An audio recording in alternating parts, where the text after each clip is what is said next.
Oh, what's going on here? There we go. How are we doing, boys and girls? Good morning. Welcome in.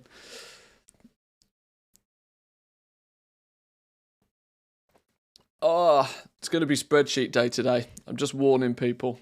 It's going to be spreadsheet day today. I spent way too much time thinking about making videos last week, which means it's spreadsheet day today. I've got a lot of work to do to get this where I want it to be for launch. And with pre-patch this week, pre-patch launching, it's going to be, I'm actually going to be spending a whole bunch of time playing the game, I would imagine.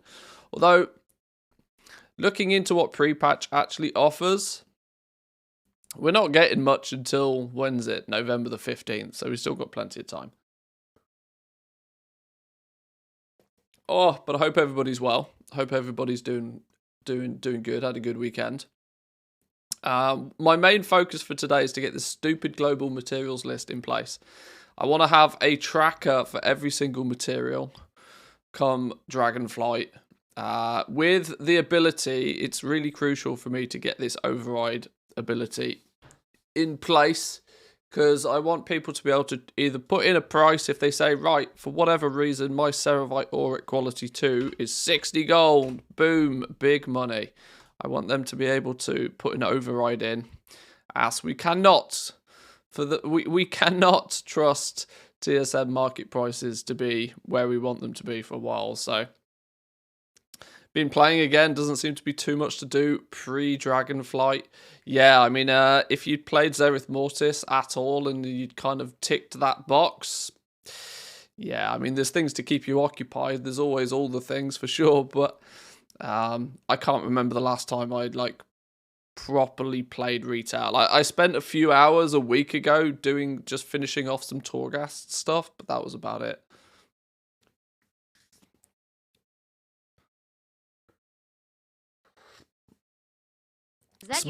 Small tip, don't use the checkbox, just check if there's a value in the override.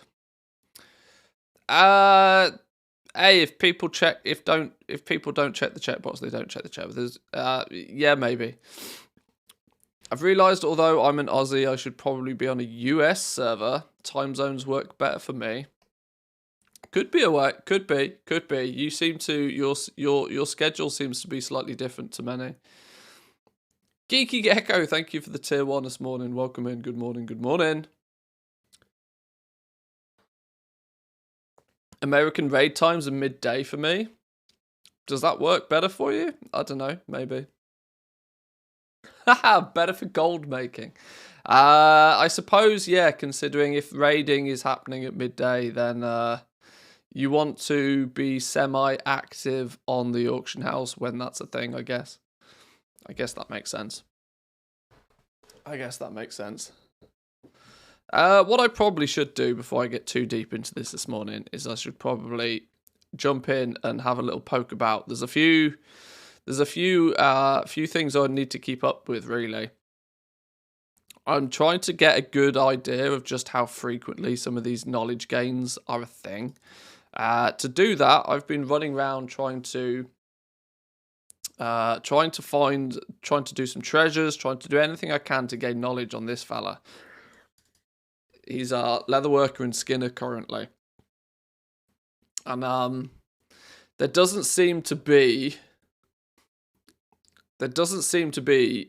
rules that I can apply to this, which is frustrating me, but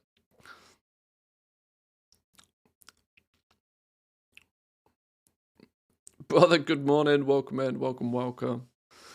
We have leatherworking and skinning leveled up a reasonable amount. Jesus, I can't talk this morning. I can tell it's been the weekend. But knowledge gains seem to be a little bit unpredictable.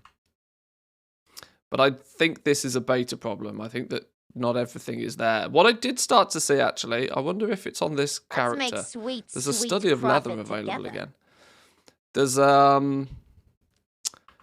was a new introductory quest. They are still keeping to add things into the beta.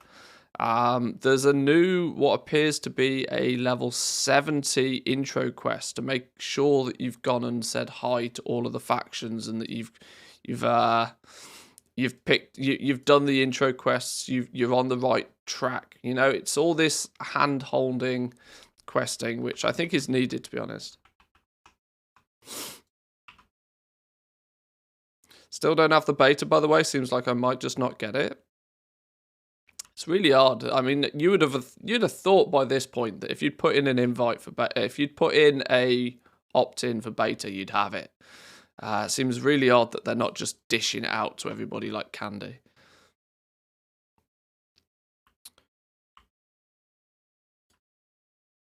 Right, let's head over to Valdrakken though. Want to head to Valdrakken just to pick up me daily.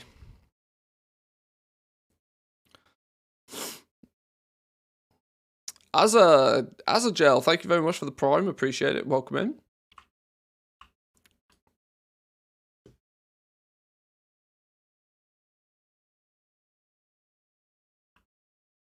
One-time treasures seem predictable. They're profession specific. Still writing down the locations. Yeah, also the fact that they don't show up. They physically don't even show up until you've got at least 25 skill points. I think it's quite an interesting twist on treasures. It's not really been a thing before that there's like any predetermined rules on treasures, which is new.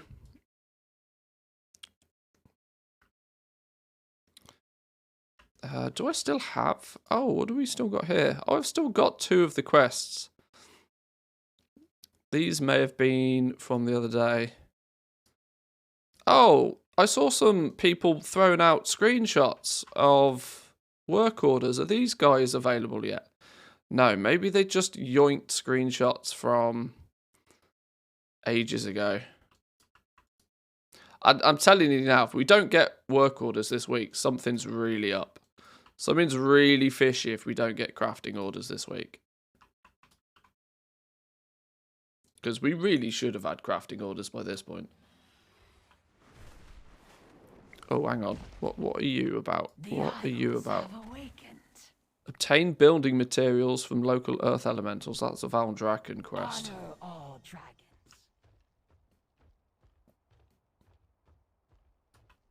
I thought there was a quest up here. Where was it? Oh, it's the Sparks of Life one. Okay. Sorry, I'm still very pre-caffeine this morning. I'm not totally awake, if the truth be told. Skinning trainer, study of leather. Is this the one that's bugged? Is this the one that just repeatedly shows up every single day? If you log in and log out, it's just there again.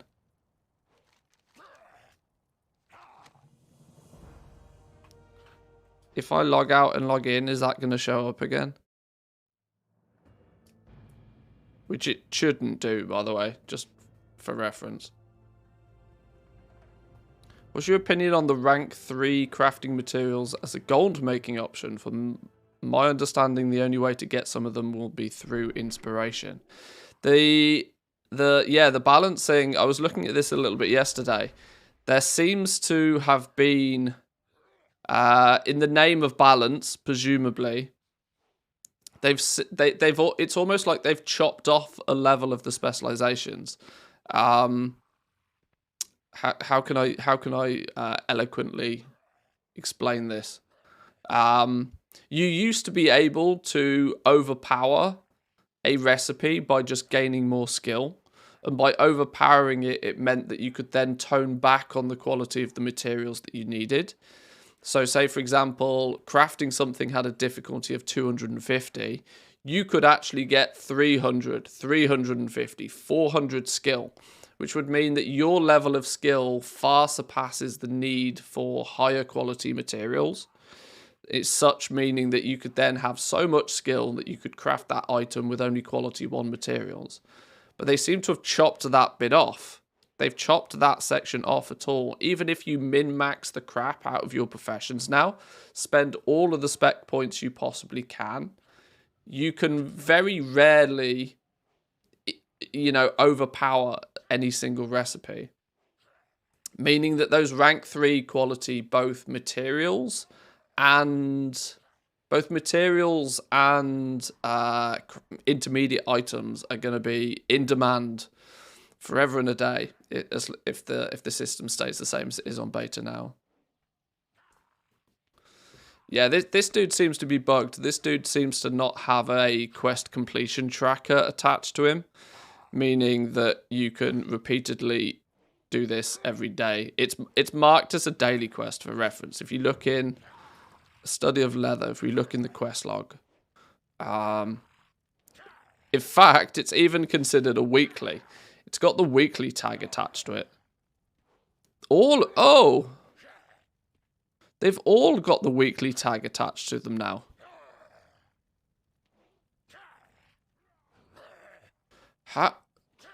What's going on? They went from being daily quests to weekly quests, back to daily quests, and now they're back to weekly quests. What? Blizzard, make a decision. Make a decision. I would much rather them be weekly and give more. Okay, 3 knowledge points, but on a weekly quest.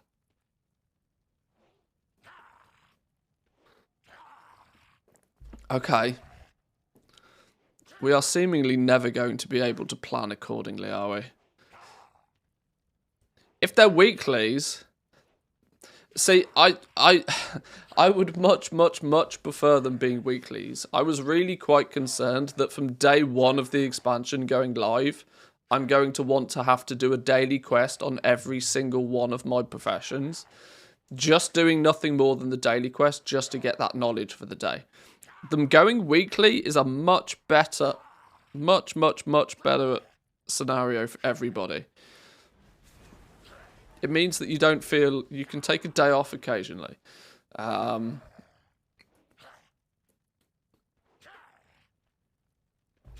That's gonna be much better if these actually end up being weeklies.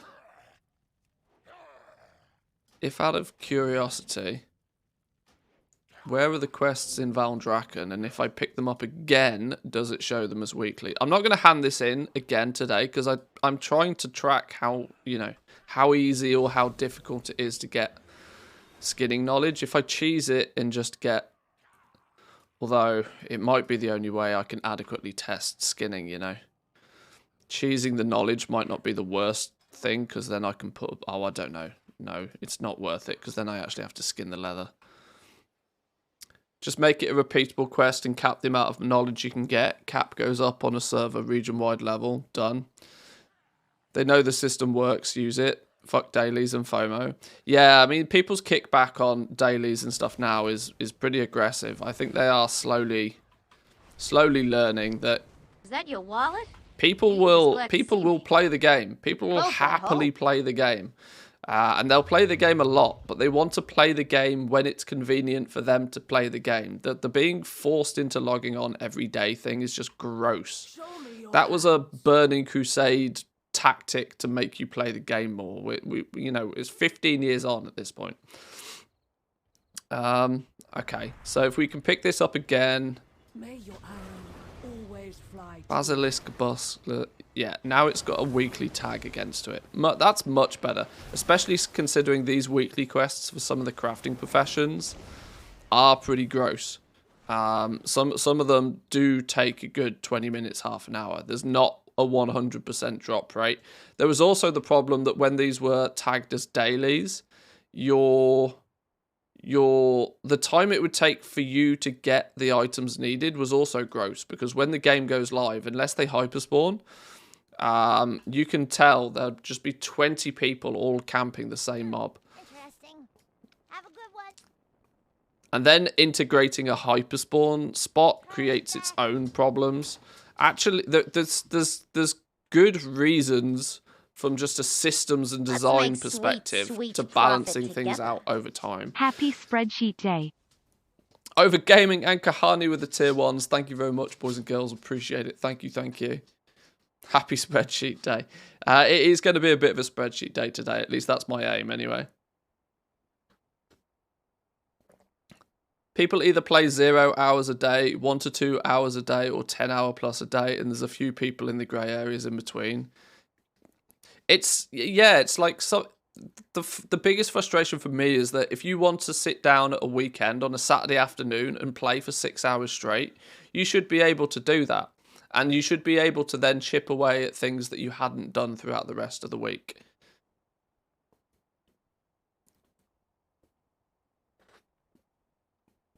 Is the 4,000, 3,000 reps something that's meant to be weekly? I keep getting it, maybe for catching up. There's a rotation of them.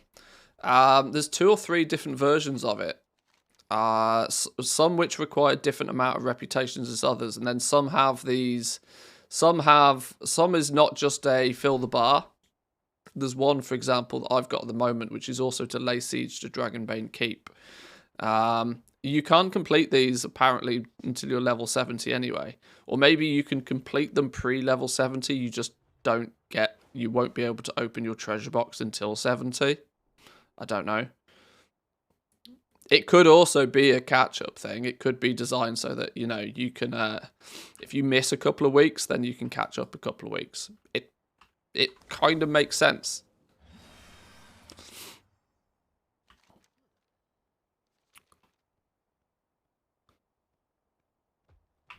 That's, it's up here, this quest, I reckon, isn't it? Oh, why are you now offering me something different? What are you offering me? The Isles. Oh, you're not the right fellow. It's this one over here. The Isles have awakened. Yeah. If metal's going to be a restricted resource, would it be smart to level every profession to 50, get the metal, and then drop it for remaking it? Do we know if dropping and remaking keeps knowledge, but not first-time crafts? What we know... I'll let you draw your own decision to whether it's worthwhile or not, but what we know is that you can level a profession or pick up a profession. Let's say you pick up jewel crafting. You can level jewel crafting, hoover up all of the first-time craft bonuses with jewel crafting, get a bunch of knowledge points for jewel crafting and a bunch of artisan's metal. You can then drop jewel crafting and then pick up a different profession and do the same again. And so in theory, you could rotate through all of the different crafting professions, getting the first time craft bonuses, just to start piling up that artisan's metal. Whether it's worthwhile doing is kind of up to you. I don't see it being a huge thing, but it depends on just how much knowledge we get. Every time you gain knowledge, you get 5 artisan's metal. So in theory, if I learn this now, which is a skinning knowledge of 3, I should get 15 artisan's metal to go with it. Yeah, you received items, 15 artisan's metal. So every time you gain a knowledge point through any source, you gain 5. So it's going to be... Artisan's metal's going to be pretty heavily limited to begin with, but there will come a point where you'll end up being flooded with it. So the main things you're going to use this for, you're going to use it for recrafting, which we're still not entirely sure exactly how that system's going to work since no work orders yet. Recrafting is going to use artisan's metal. It takes 10 artisan's metal to do a recraft. You also have your profession equipment, your top tier profession equipment, not the basic stuff.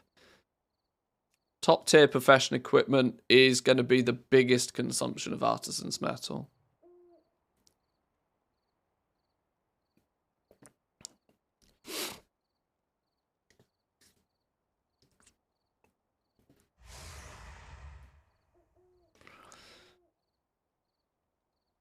Can I suggest one thing? If you don't already added it to the spreadsheet, write down the location for the trainers.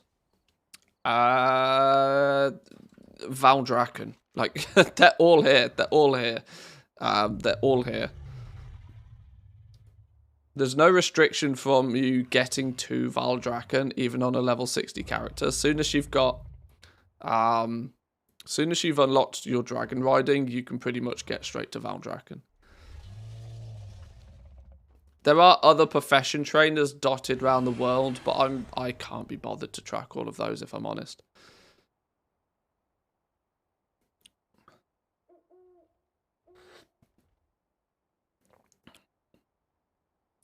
I bet a profession shuffle will be a must for alchemy and inscription. Alchemy's a weird one because alchemy, you discover the recipes. Recipes being discovered means that and the discovery process takes artisan's metal, which will be a problem for some. It's going to be a real RNG thing that you might get lucky, you might not. I also have a sneaky suspicion that they might do something to squish a profession shuffle, because it's greatly advantageous to some people, and there are some people that will feel, such as myself, who will feel as if they can't easily do it because they can't drop their professions on certain characters for certain reasons. A magic bound chest, you say? Where is this?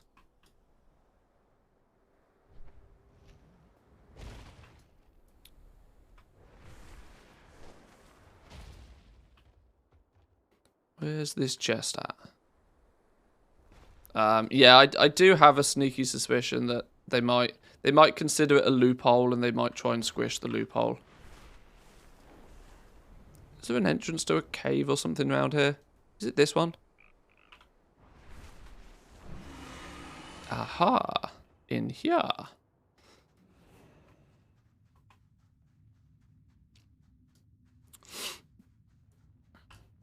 Can I open this? I can. 3 Titan relics.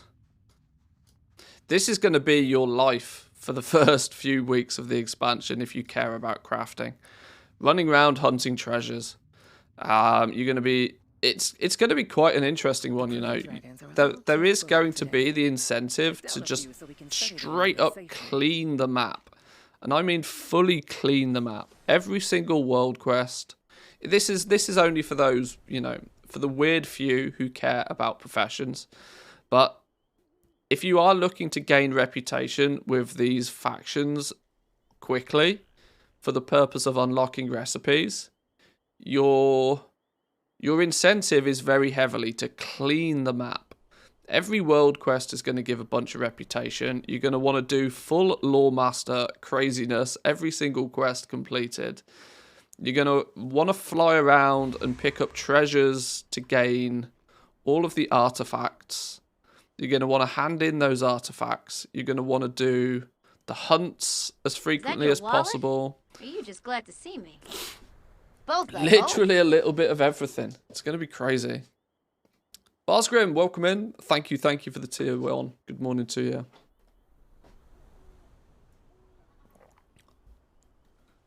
Weird thing about the inscription books is that the discovery system requires you to craft 11 books to unlock a new recipe.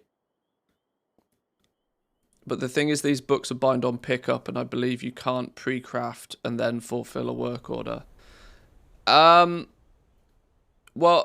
I think that there's a rough chance for you to learn something new. Obviously, you'll learn a few of the book recipes quite quickly. I think I only crafted 10 books and got like 4 different professions. So I got them quite quickly. And of course, it's a snowball effect, right? If you're filling work orders for people, if you only have access to inscription, you can only fill inscription work orders. If you have inscription and blacksmithing, then there's 2 work orders you can be fulfilling. There's obviously going to be a limit to how many work orders you can fill per day anyway. That might actually be the thing that slows you down more than anything else.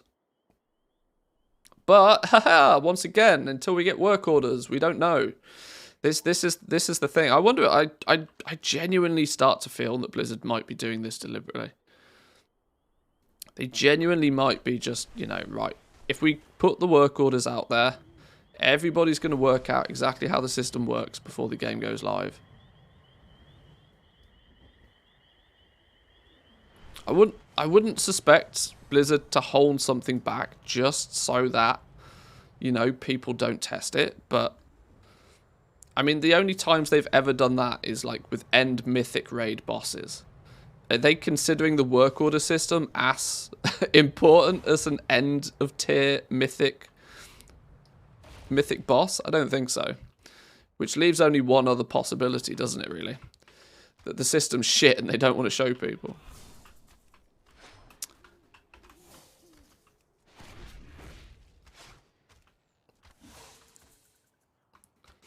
I don't believe that the work orders will come with the first patch. Every day that goes past that we don't see the work orders on the beta, I believe that stronger and stronger. Because like I said, I can't see any other reason other than the system just doesn't work for them to have not put it on the beta. If why would there has to be a reason for them to have held it back this long?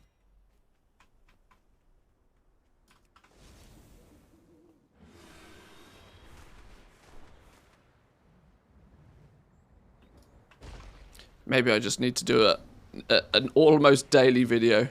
Oi, Blizzard. Where's work orders? Kind of needs to be in from the start with all the bind on pickup crafts. It kind of does. It kind of does. If they delay the work order system, one of the big problems with delaying the work order system is that the entire crafting system is built around you being able to craft mythic quality gear. What's the point if they delay it for long enough that then everybody's already got the mythic gear? And then crafting just becomes like next patch's catch-up system again, which is exactly where it was before. Which obviously isn't the end of the world, but it kind of kills the hype train on a new crafting system if they're going to take that approach, really. So, yeah, I don't know. I mean, I genuinely think make the primal infusions bind on pickup still, so that heroic raiders, mythic raiders will still need to create their optional reagent, but just make it something that can be applied on top of a regular piece of gear, like an upgrade token.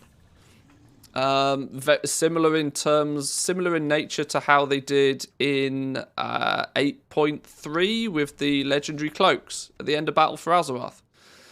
You did your heroic visions, you did your visions, or whatever they were called. You did your visions, you got your item, and it upgraded a piece of gear.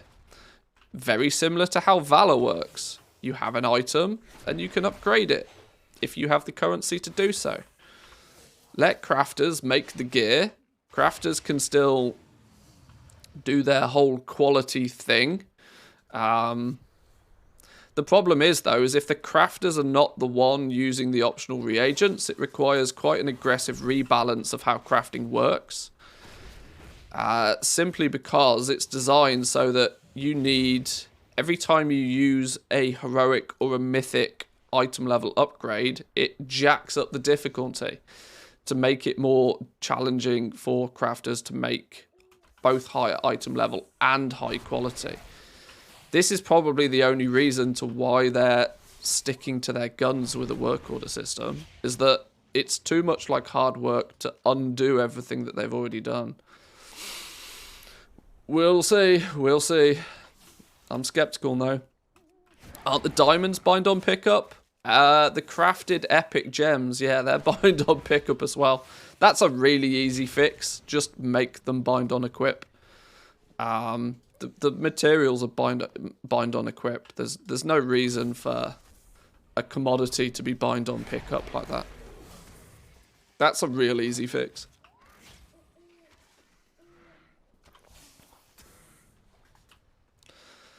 I've been thinking about doing, I need to be careful with this because my YouTube channel's doing quite well at the moment, and I don't want to rock the boat too aggressively. But I think, and I must admit that I'm probably part of the problem here. But I've been doing a lot of videos talking about different builds and hyping up professions and the new crafting system and such. But truth be told, it's not going to make anybody much gold. And this is why my recommendation has been from day one to min-max and focus on one character with 2 professions. Because the only reasonable amount of gold is likely to be made by either people farming materials, but that's got a shelf life to it, people farming materials, or the people who are first. Second place isn't going to make any gold. Second place will make a fraction of the gold that first place makes. Why a lot of my emphasis has been on, you know, picking a build and min-maxing and zerging all the way to making that one thing as well as you possibly can. And the counter-argument I see from so many people, well, it's not so much of a counter-argument, it's just a difference of opinion from so many people, is, well, I'm going to spread out wide, I'm going to cover lots of markets. And in previous expansions, that was a sensible approach. But what they've not accounted for is the way that gold is going to be made in this expansion is going to be, you need to be in a situation where there is a queue of people wanting the thing that you can make, and you need to be the first person to be able to make it. Because for as long as that queue becomes a queue, the demand is going to, from day one of the expansion launching, because let's not forget, everybody would absolutely love a top quality item level 418 mythic piece of gear on day one.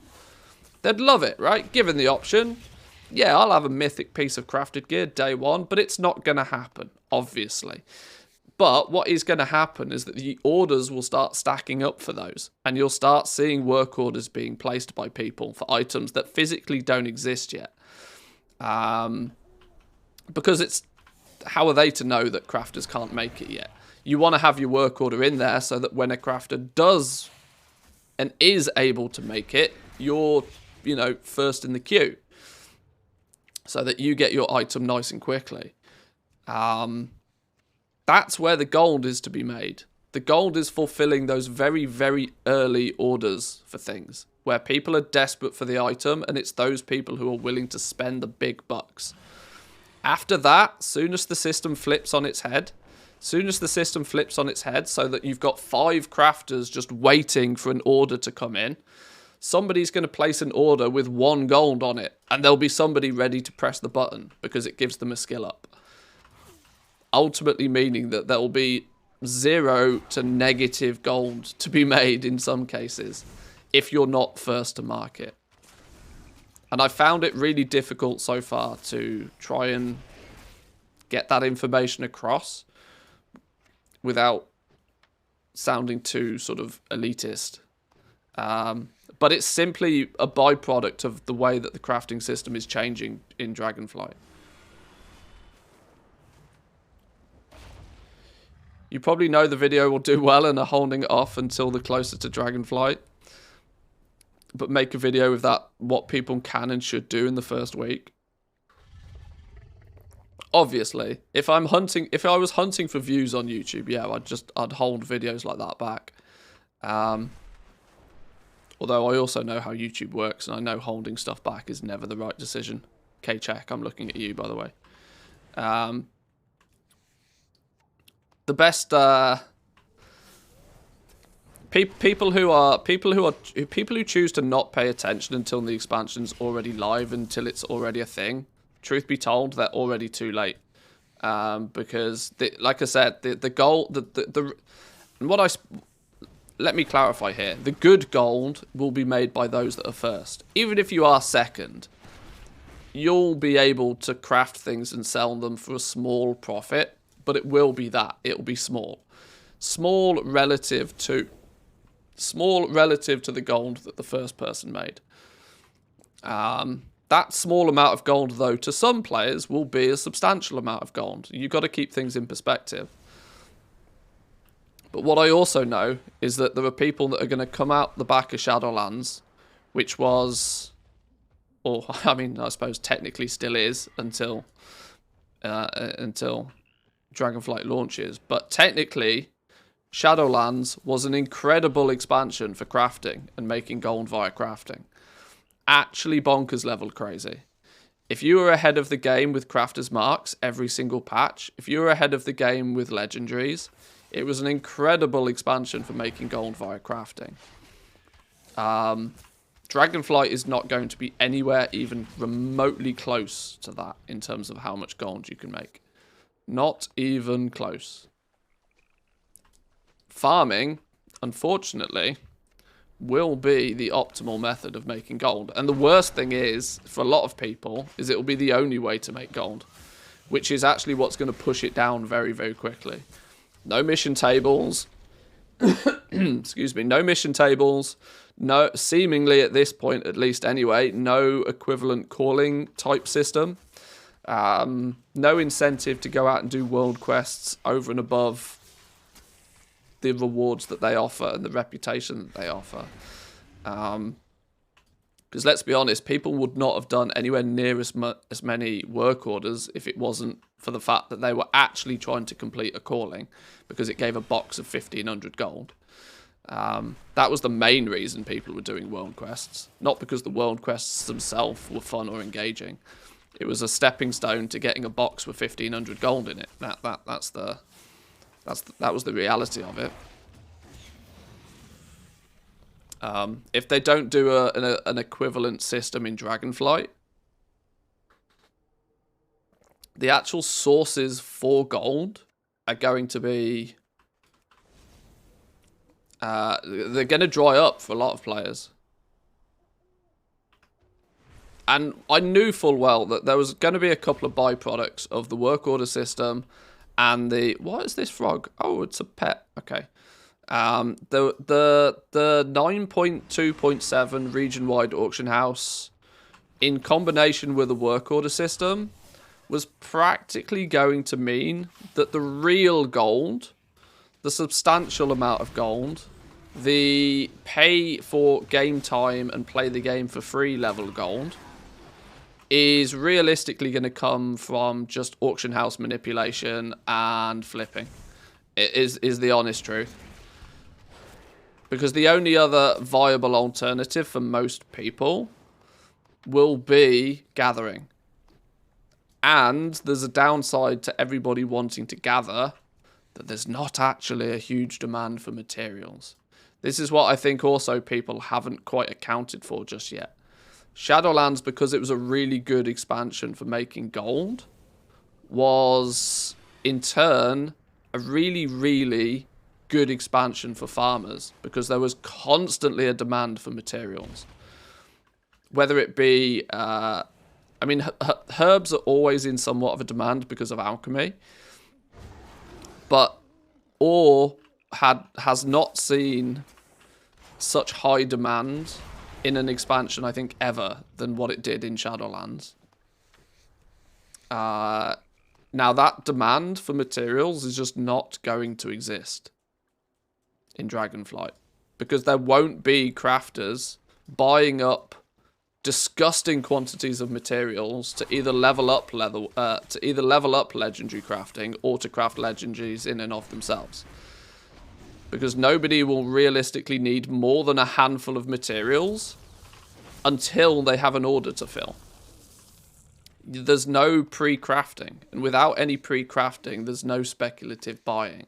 And without speculative buying, there's nowhere near the same level of demand on materials. And in turn, with the auction house being region-wide and materials infrequently being able to be reset, their direction is going to be down very quickly.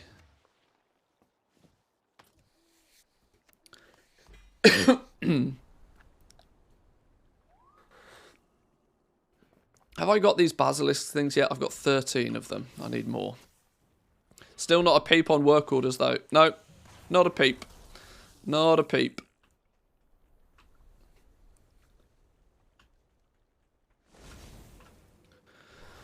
For crafters, the worst change in professions ever. We're basically back to the old days of Classic, where somebody bought the mats to you and I craft something for them and he tips me. So you basically only get a tip all the time. Yeah, that's practically going to be it. That's pretty much the structure of work orders. What I will start to do in the next coming weeks, I think, as we dive into the professions a little bit more, will be to see what is actually going to be on our regular crafting list. What are the items that we are actually going to put time and effort into crafting a bunch of and keeping listed? The harsh reality is outside of PvP gear, there's not a lot. Because your basic entry-level leveling gear will have its place for a while, sure. But if you look at the difficulty, I think these are undercooked, if I'm honest. But the difficulty on these recipes is like practically nothing. You can make a quality 5. The leveling gear and the let's call it the level 70 gear. You just ding level 70. The equivalent of, let's not forget, this was in Shadowlands your item level 151 gear, pretty much. 151 gear is what this gear is. You can make quality 5 versions of this, like, without any difficulty whatsoever. So there's no room for movement there. This is you're not going to be, nobody is making $1 million gold selling 151 gear. Not any time past the first month of the expansion anyway. There's no crafter's marks to upgrade these outside of using Titan training matrices. Whether there becomes work orders for these, time will also tell. But even then, you can see actually what they've tried to do. 151 gear, plus 40 recipe difficulty, plus 60, plus 150. Okay, so that pushes it above 200. That then does mean actually that, yeah, okay, they're going to make work orders for even this gear as well. Somebody's going to find a Titan Training Matrix 4 out in the world, which is going to give them the ability to make a 382 piece of gear.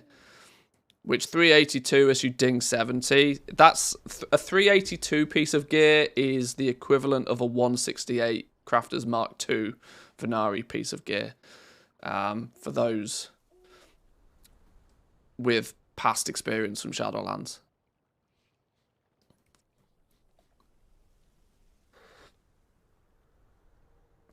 Matrix 4 won't be around until 10.1 or 10.2.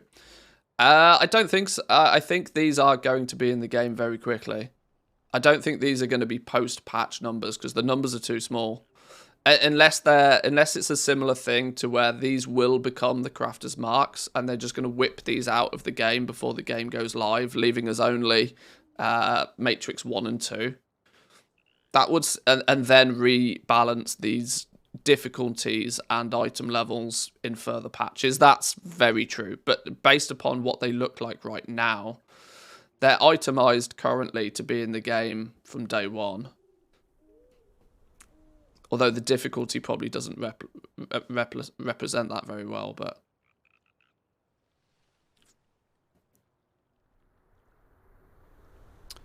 is there a discussion to be had about rousing ear? Is it ear or... How are we pronouncing that? How are we pronouncing that? I wish they'd have stuck with flipping rousing blood and awakened blood. I know how to say that. I'm gonna have to work out... Ire? We going ire? Okay. Rousing ire. People give me stick in the YouTube comments all the time for the way I pronounce things.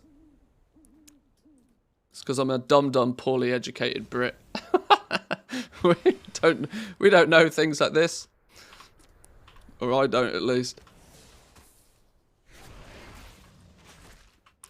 Imagine the 10.1 or 10.2, the catch-up crafted gear being better than item level 372, 378. Well, you would hope that to be the case. It's, you know, that's just a numbers tweak, right? They just dial it up or dial it down as it's needed.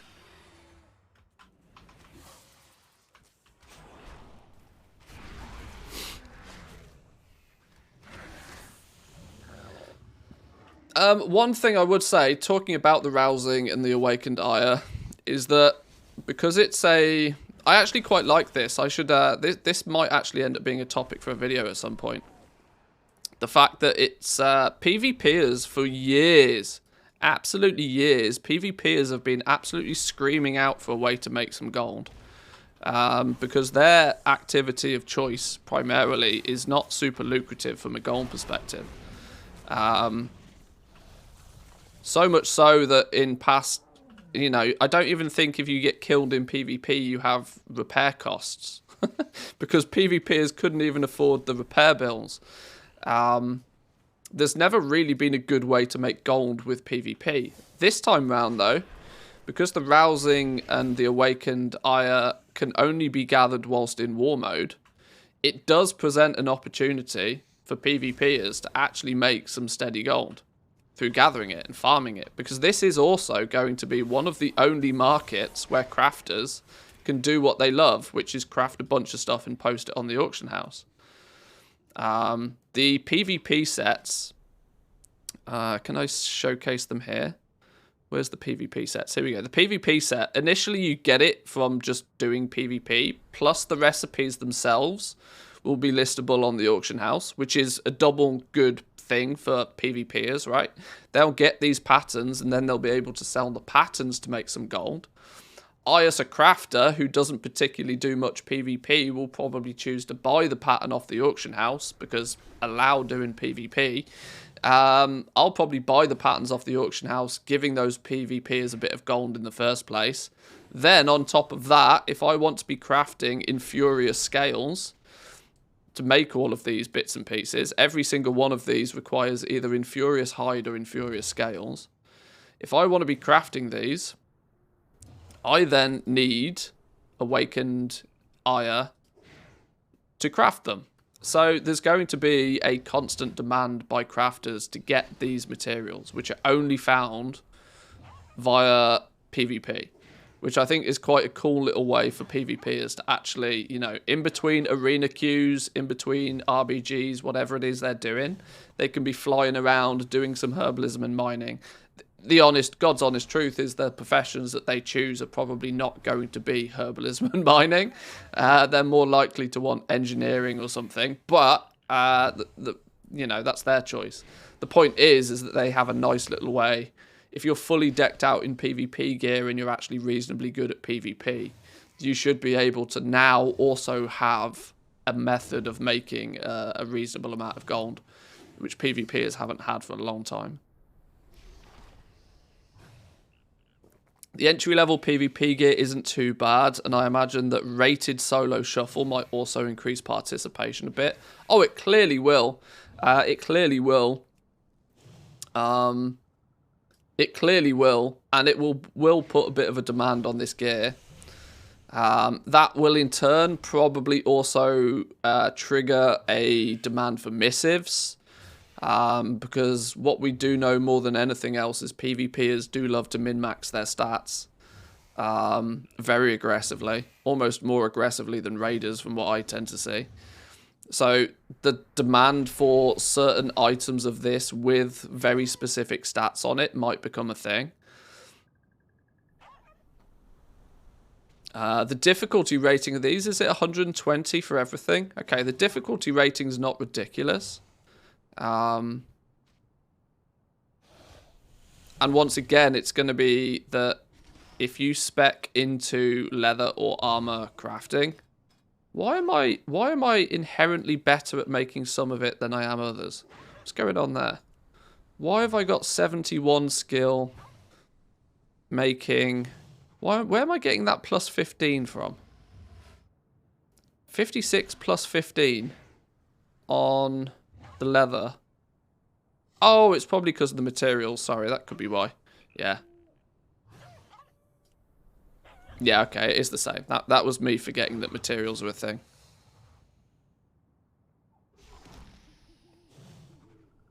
But making some of this at reasonable quality is also not a bad path to victory, I suppose, for some people. And is actually, like I said, it allows crafters to do what crafters have done for years. Craft one or two of everything. and post it on the auction house and wait for the sales to flood in. 337 is pretty trash item level, but obviously it goes up to 398 if you're using it in PvP and war mode. That's the big thing there. You know, you put war mode on, and all of a sudden you've got 400 item level gear. Hang on, whoa, what's going on here? Hang on, please hold. I forgot I'm meant to be doing things.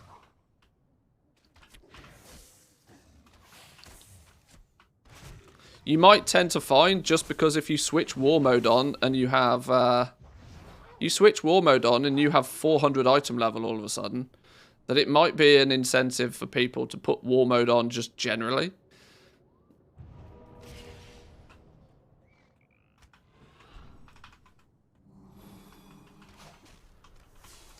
In turn, meaning that the PvP sets of gear might be quite lucrative. And the fact that you potentially have to engage in PvP to get the recipes, or spend some gold to buy them off a PvPer, I think it's a good thing.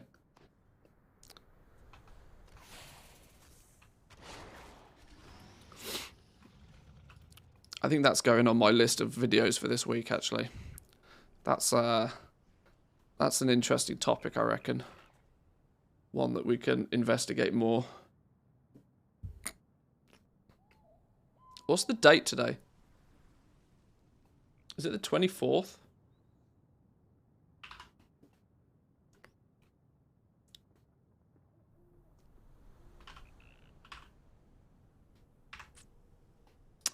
Right.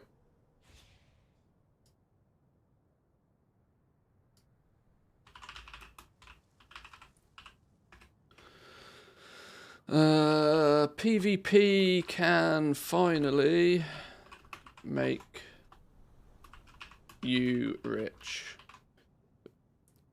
I've tended to stop putting the word gold in my YouTube titles, because it's a sneaky... I've found out if I put the word rich instead of gold, instead of make you gold, can make you rich, there's a weird thing that happens on YouTube. The click-through rate is exactly the same on the videos, considering people know what I mean by make you rich. But for some reason, the videos have nearly double the CPM. God bless YouTube. Anyway, you guys don't care about that. So, PvP can finally make you rich. We'll come up with a better title than that, probably. Maybe not. Rousing ire and awakened ire are only gathered via war mode. PvP rejoice.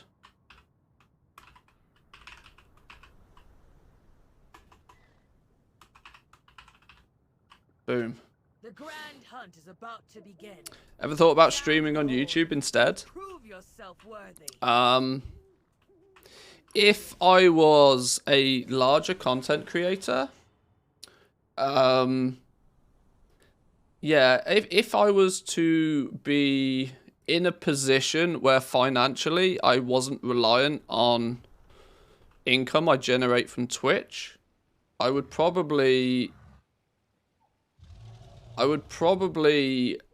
remove my affiliate status on Twitch, turn off all ads, turn off all ability to subs. I'd basically do an Asmongold Zach Ra situation. I would probably have a completely unmonetized Twitch channel. And then multi-stream on both Twitch and YouTube. Are you not a partner? I have the my channel is big enough to gain partner status. But the truth be told is I don't want to sign that contract because it's not in my favor as a creator. Twitch partner contracts are gross.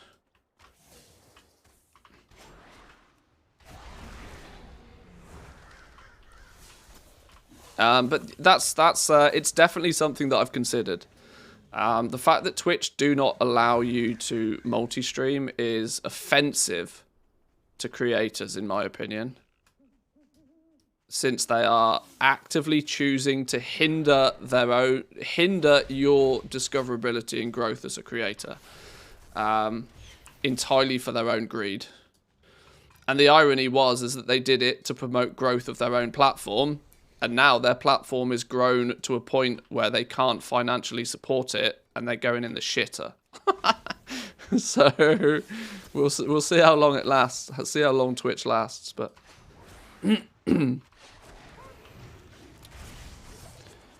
Can stream to both as partner now? No. You've missed. You see, this is where the misunderstanding comes. You cannot multi-stream even as a partner. The partner contract restricts you from streaming on other platforms. Full stop. What they've now said is that you can't multi-stream as a partner, but sure, in your spare time, you can go and stream on another platform. What you cannot do is stream the same thing on two platforms at the same time, which has always been their policy. They kind of distracted people by claiming that was a policy change in people's favor recently, when it absolutely wasn't in any way, shape, or form. Yeah. Hey, there we go. There's my 20 hides.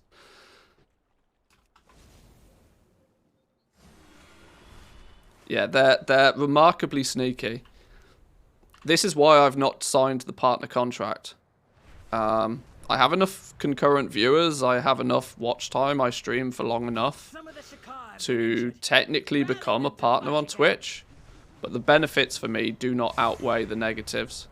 And I don't think that's any reason to be signing into a legally binding contract. It's not in anybody's favor.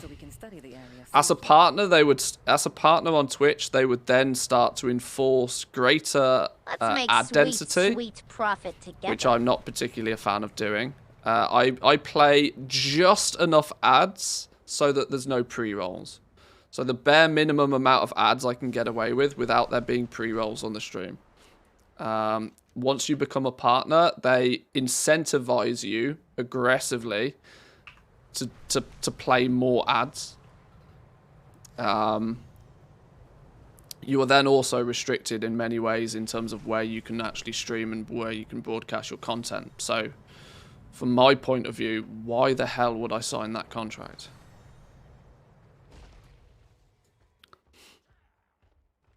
Wharton with the Prime Gaming, thank you very much. I do appreciate it.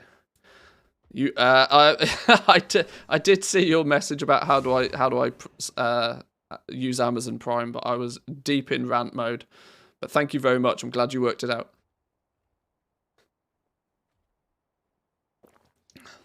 What do they define as same time? A few seconds delay on the YouTube stream would technically not be the same time. As far as the contract is concerned, any content that you broadcast on their platform is theirs for 24 hours from the beginning of the broadcast. So you'd have, yeah, basically there's a 24-hour delay. Technically, I upload my VODs to YouTube practically minutes after I finish streaming. Technically, that's breaking the contract with Twitch. I should wait 24 hours before publishing them on YouTube.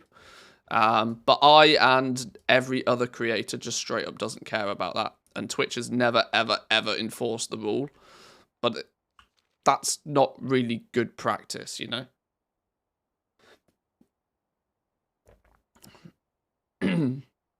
Might be a weekly YouTube goal-making news stream then. There's the potential of doing something more, like, showy. You know, actually putting a little bit more production value to it and turning it into, like, a 45-minute, an hour-long show, which then I could stream live on YouTube.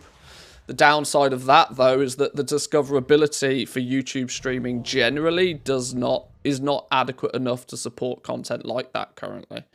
I'd be much better off just making it a video.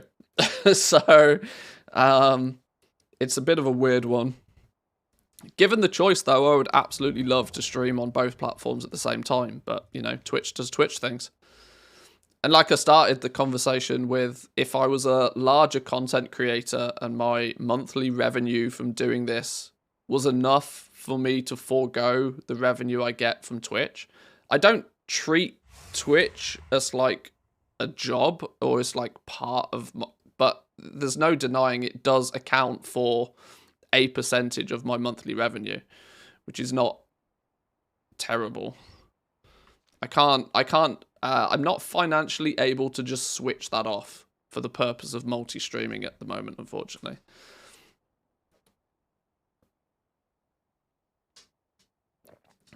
I would say it's a gradual move to YouTube rather than wanting to do both, as Twitch is just going down the pan. I personally hate subbing. The idea of the creator losing 50% to Twitch is terrible. Yeah, I agree. The fact that they take 50% is also pretty gross. It's why my incentive has been for the longest time is to promote my Patreon rather than subbing here on Twitch. The only problem is that I cannot provide people the same luxuries of a zero ad experience if they if they join on Patreon over Twitch. So, you know, my hands are a little bit tied there. Patreon takes like 8%. It's nothing.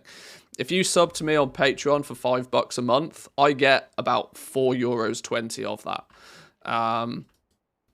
Whereas if you sub for $5 a month on Twitch, I make about €2.50, and it's not actually even €2.50 because what they cleverly disguise is that your 50% cut is after payment fees. So a €5 sub on Twitch actually only makes most creators a little over €2 if you actually do the maths and break it down. Twitch makes sure they get their cut first. It's why I don't, you know, like I said, it's why I don't particularly push subbing on Twitch. I appreciate people sub on Twitch to remove ads. That's the big benefit to them. But if you're looking to support a creator, I'm not just talking personally here. If you're looking to support any creator, if they have a Patreon, I would always promote that. You know, I would always say that that's a better route because Patreon takes only a slither of the value. I think I need to start looking at this this spreadsheet a little bit. There's a little bit more leatherworking knowledge. How much knowledge have I accrued so far? 30 knowledge points.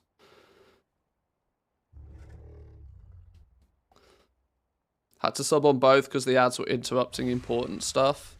Yeah, unfortunately, unless I keep a really close eye on exactly when the ads are going to play, it's difficult for me to, you know, not say something interesting. Well, see, this is the inherent downside of live content. Live content and ads do not synergize well, which is why most creators for many years have chosen just to not play ads at all.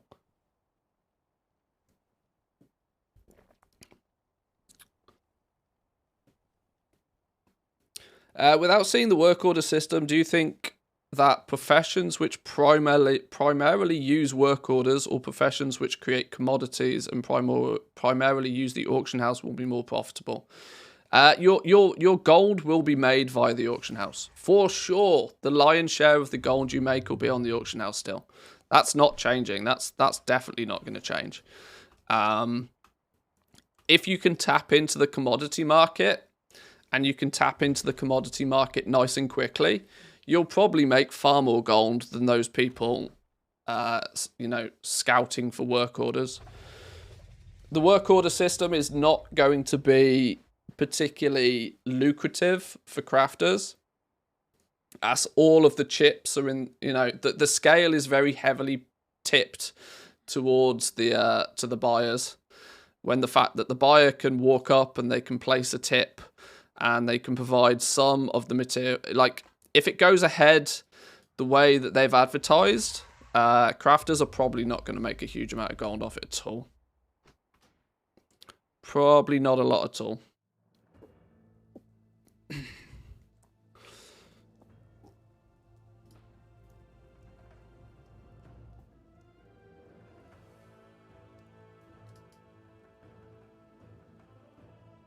There is meant to be a Patreon command. I don't know why it's not working. Is Streamlabs not awake? Streamlabs doesn't appear to be awake. That's probably why the commands are not working. Who stole my Streamlabs? Hang on. Let me try and fix that.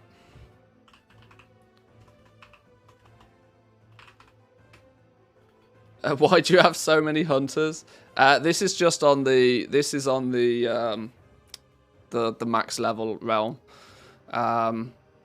These are just test characters. They're not actually anything of value.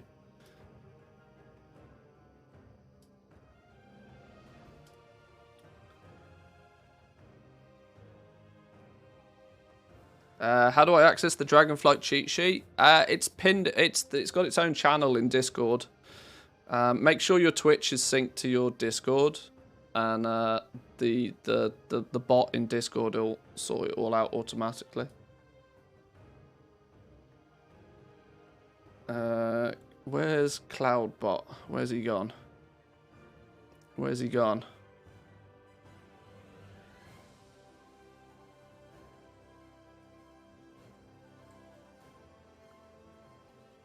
Is Streamlabs gonna show up? Let's see if Streamlabs turns up.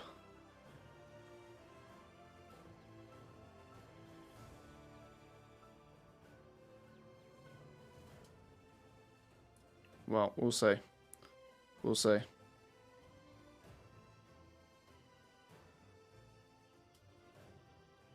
Did they manage to fix the profession UI? Yes. Yes, they have.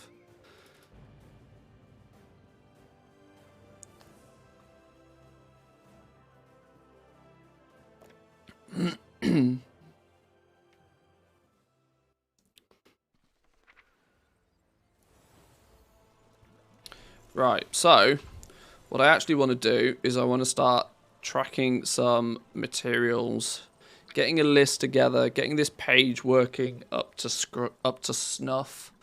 So I need to start trying to track every single Shadowlands. I see my brain is still so heavily embedded with Dragonlands. So we've got Ceravite ore, we've got Draconium ore. I still like this little star system. I'm not sure if this is what I'm going to stick with. I worry that a numerical value might actually be better, but I like the look of the little star system. And then there's Kazgarite. If I could remember how to spell it properly.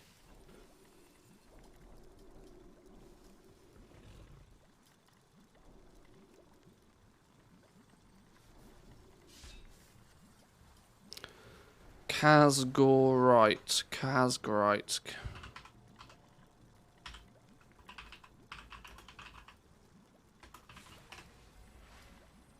Something like that. Now, I am also hoping that I'm putting a lot of requirement on Trade Skill Master to work, which is risky business, right? I am hoping that Trade Skill Master will work nice and fluidly once the expansion goes live, at least for things like this. At least I'm hoping that the TSM API will be able to pull in the item IDs correctly.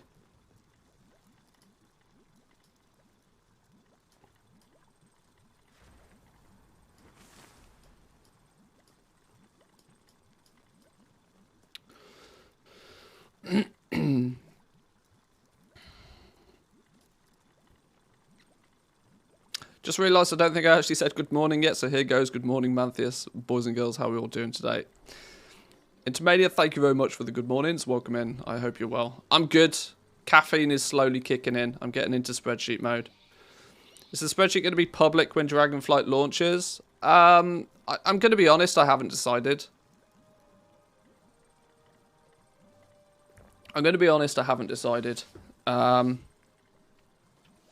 It's more a case of how much time and effort I need to put into it to get it to where I want it to be.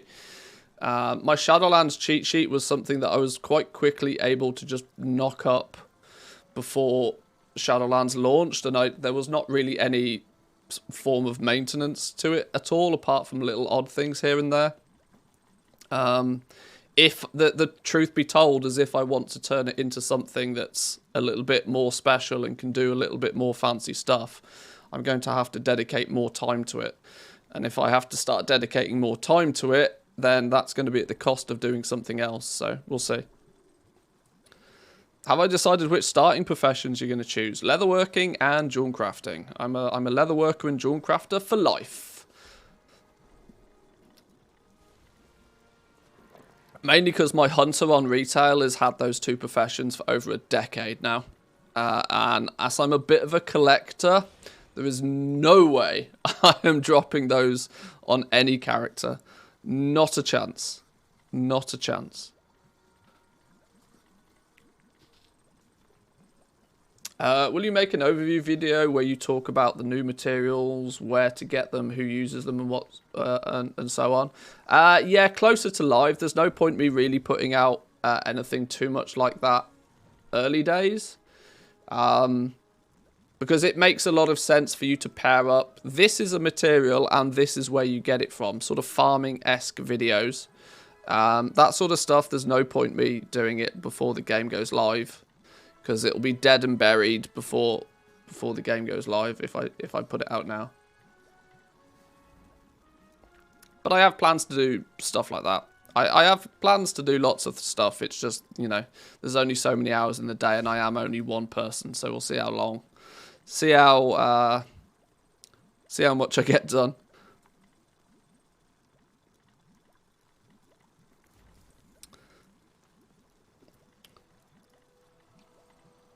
How promising does it make to look to make some gold with engineering?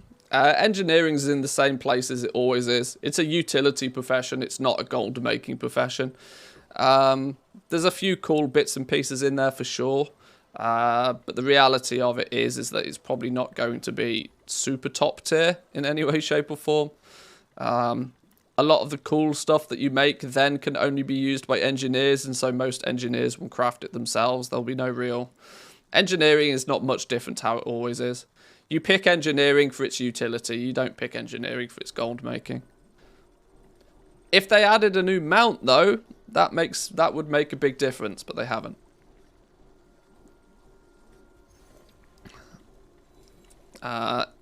Let's see if I can do this in some sort of order. We've got the ores.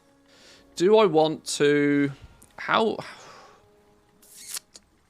I need to decide what I'm doing with intermediate items, since intermediate items are going to play a big part. On the premise that you craft them, I'm thinking that they may need to go in the main sheets for the different professions somewhere, as they are strictly crafts. I don't know. I'll work that out. Let's get the basics in first. So let's go... Let's now look at... Primal Flux is a vendor material. Artisan's Metal. We need to get all of the Rousings and all of the Awakens. I'm wondering if it's worth categorizing these, making it look neat and tidy.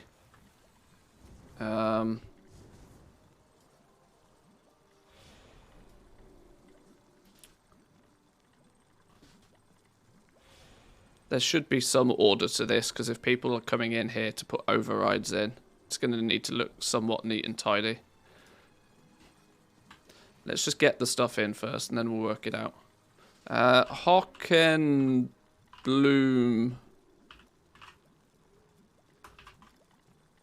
I really hope that's how you spell it. That's one of the herbs. Hockenbloom, Bubble Poppy. This is going to be a test if I can remember them.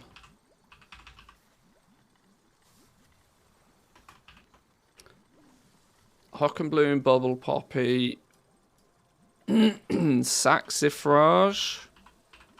I think it's spelled like that. This list's actually going to be pretty ridiculous considering there's 3 qualities of everything. What's the one I'm missing? Wraith bark? Oh, now it's behind the camera. That's all. That's herbs.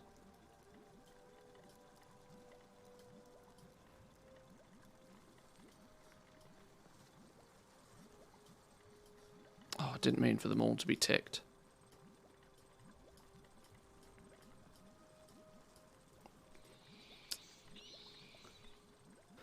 Are there any professions you'd recommend for not much played alts, only logging in for a few minutes now and then?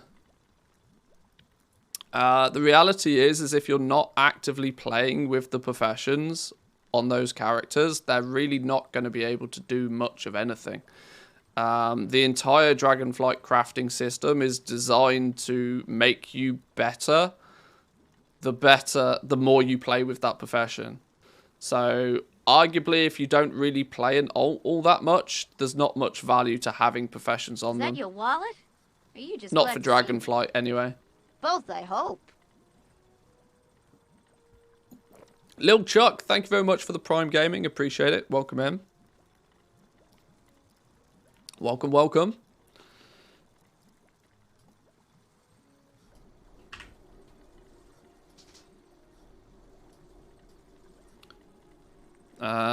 Herbs. Or... let's do maybe the leathers now. Add a font color for the different quality of materials. That's not a bad shout. It's not a bad shout. I'm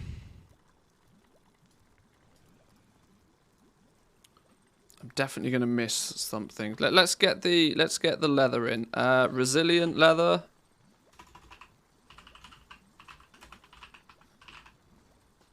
Once again, I'm doing this behind the camera.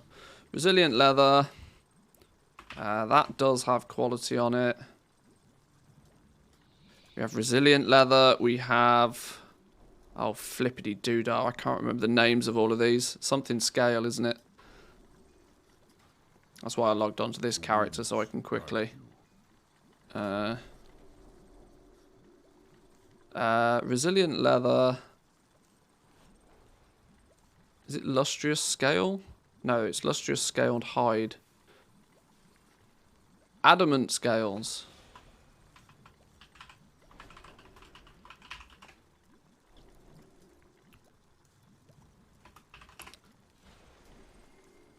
Three qualities of those. Then we go dense, hide.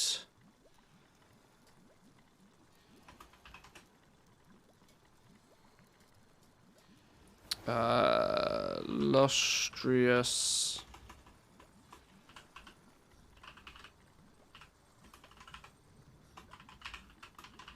Is it lustrous scaled hide? Is that correct?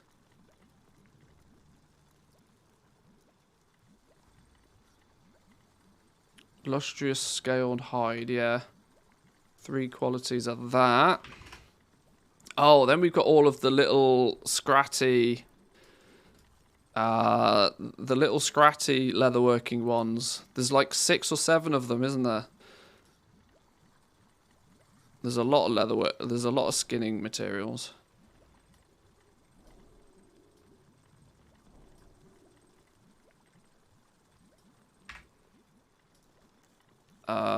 Those I have no idea what the names of them are. Actually, you know what we can do? Can we just train skinning?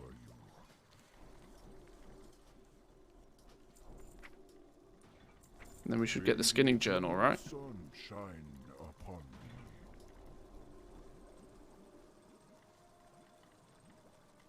Oh, this is different. Is that different?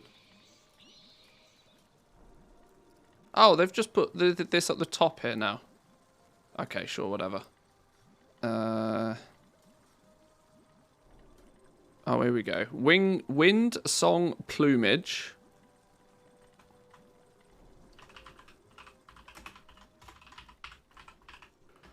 Windsong plumage.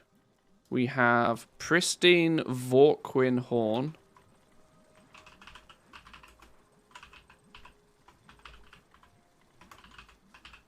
I've blatantly not spelt that right. How do you spell Vorquin? Vorquin? My God, I got it right. I'm a genius. Flawless. That one's going at the bottom because it's the rare one that's ironically not going to be rare.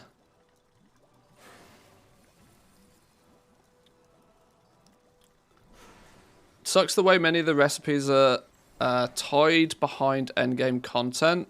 I'm not well enough to play properly anymore. Just wanted to chill with some goal making. See,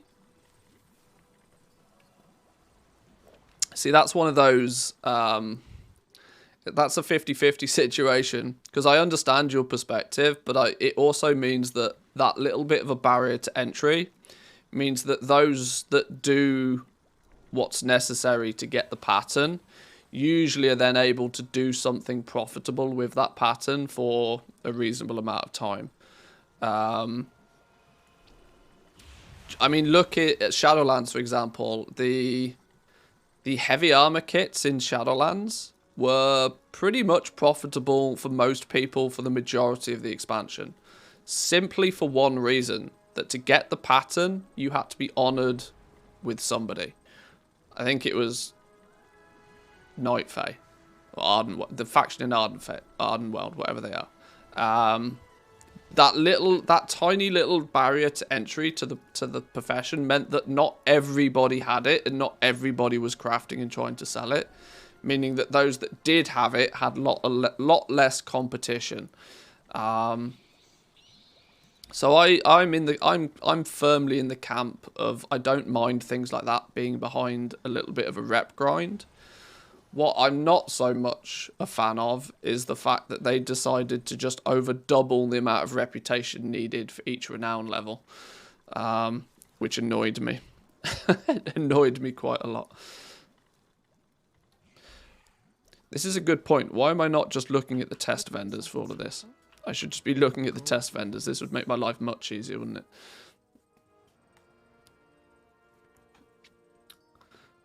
Winged Song Plumage, Pristine Vorquin Horn. What are the other ones? Crystal Spine Fur.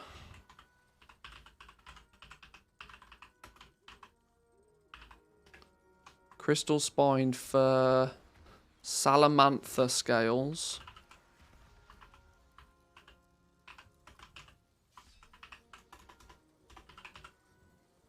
I've spelt that wrong. I know already. Salamantha Scales, is that right? Salamantha Scales, yeah. Cacophonious Thunder Scale.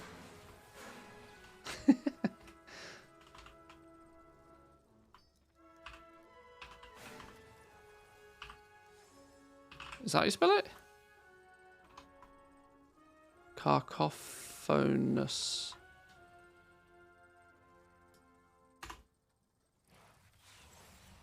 Cacophone. Is it? Ah, why do they have to give shit such complicated names that dum-dums like me can't spell? Cacophonious Thunder Scale.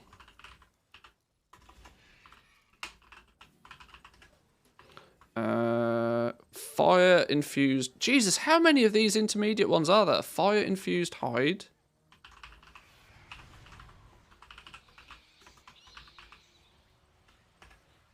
How many is that already? 1, 2, 3, 4, 5, 6. 1, 2, 3, 4, 5, 6. Rock fang leather.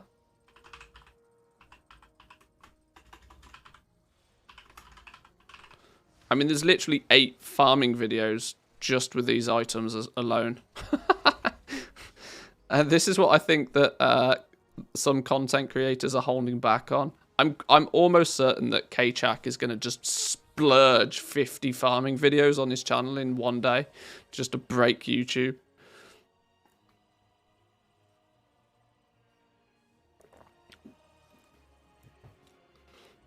Kaka hee hee pee pee poo poo. Lovely.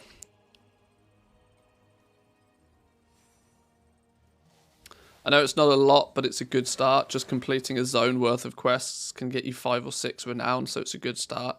Yeah, this is the thing, right? Sure, it's great that they bumped the amount of reputation you gained by doing all of the quests in a zone, but that still only gets you to like renown 5 or 6. You've then still got the exact same aggressive grind from 6 to 25 or 6 to 30.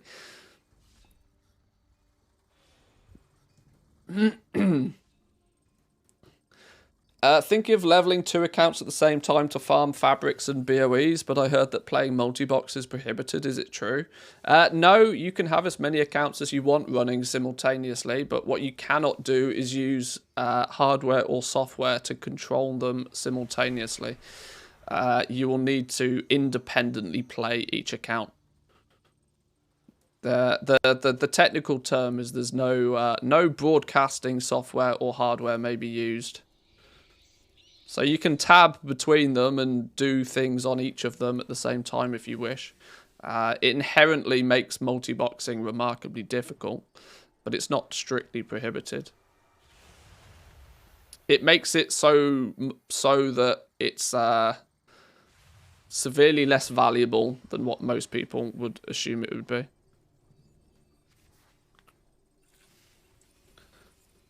Try to link the item in the WoW chat and then copy and paste in Excel. Should copy only the text, not the link. That's also pretty smart. I like this. Looks like I'll have to become a patron and making that sheet myself. Well, this is kind of the thing, right? There's the reason I'm not in the game of selling secrets. I hate people that are in the game of selling secrets because it's just BS, right? There's no secrets in this game. Everything's data mined. You can find all the information you want if you just look hard enough. But there is still merit to having all of the answers for all of the questions in one easy to locate place. This is why Student with his guide, for example, probably does reasonably well off selling his guide. Not because there's anything in there that's, you know, game breaking or secret-esque, but there'll be stuff in there. At least it's just everything you need to know in one spot, for example.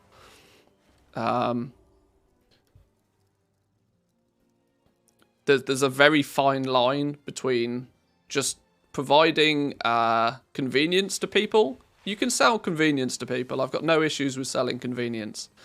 But claiming that there's some sort of secret that you're selling is just garbage.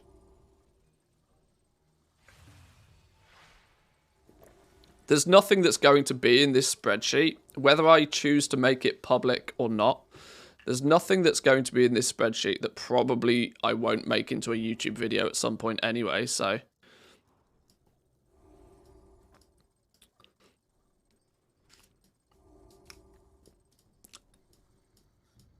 There's only 7 there. There's 8. Which one have I missed? Oh, I've missed the seemingly rare one that's not actually rare, haven't I? The Flawless Proto-Dragon Scale. Flawless Proto-Dragon Scale. Which is the one that is blue, denoting it's rare, but is probably the easiest one of all of them to get.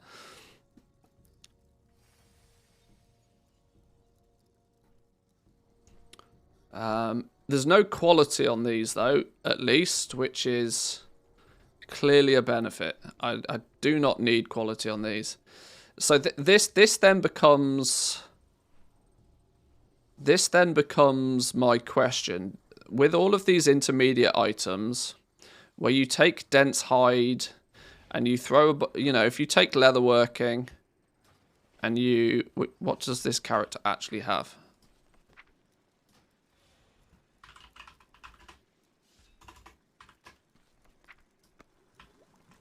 If you, for example, Walk with the earth, mother. hang on.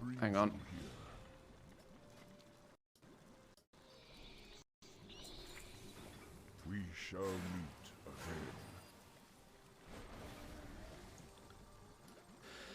Where's the intermediates? all of these things, right? Because these are going to be sold on the auction house, I think it might be... I think I am in the global materials list. I am going to have to put these because the reality is that there'll be many people out there that will just choose to buy them. And these then do have quality attached to them as well. But this is where I think the advantage of the override button will come into play. That you'll be able to pick and choose. Yeah, the override button will come into play. If you craft it yourself, you'll be able to see what the TSM market price is for them. You'll then, if you choose to craft them yourself, if further in the sheet, if, for example, in the leatherworking sheet, I'm doing a lot of thinking out loud at the moment, by the way. This may not necessarily always make sense, but a lot... if somewhere in this sheet, I'm changing this patterns and locations thing. I'm not getting rid of it, but I'm going to heavily change this because this is not fit for purpose anymore. Most of this information is going to be put into a global patterns sheet because I can do more fancy stuff with it if it's all in a separate sheet. This is going to just pretty much be converted into something that's like, these are the 4 factions, these are where your recipes are. More tailored to what you actually would want to focus on. All of these trainer recipes are just taking up room that is not needed, is the basics here. So this is going, this is changing, but somewhere on the sheet, presumably we'll then look at crafting these intermediate items and then working out a more accurate value for those. Meaning that you then may be able to say, right, okay, if I'm looking at Frostbite scales, I've either got what they're selling for on the auction house, or I've got my crafting cost of them. And then you can use the override if you want to determine something yourself. Yeah, so I am going to have to put these in the global materials list. Right, so let's start at the bottom then. Stone, crust, hide. This materials list is going to be redonkulous.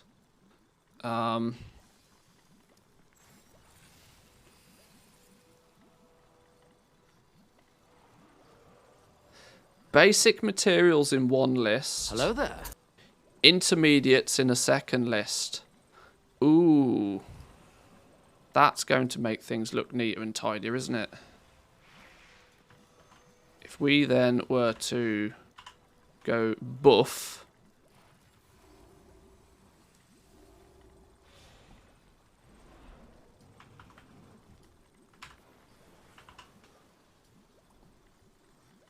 basic materials.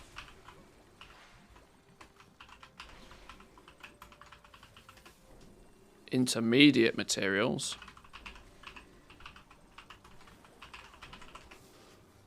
And then maybe we can have like vendor mats or something over here as well. I like. It's making sense. And then you can have the intermediates that use these in the first place. So the intermediates that come from leatherworking are here. Yeah, baby. I like this. It's coming together. Manthia spreadsheets for dummy YouTube video. It might be needed.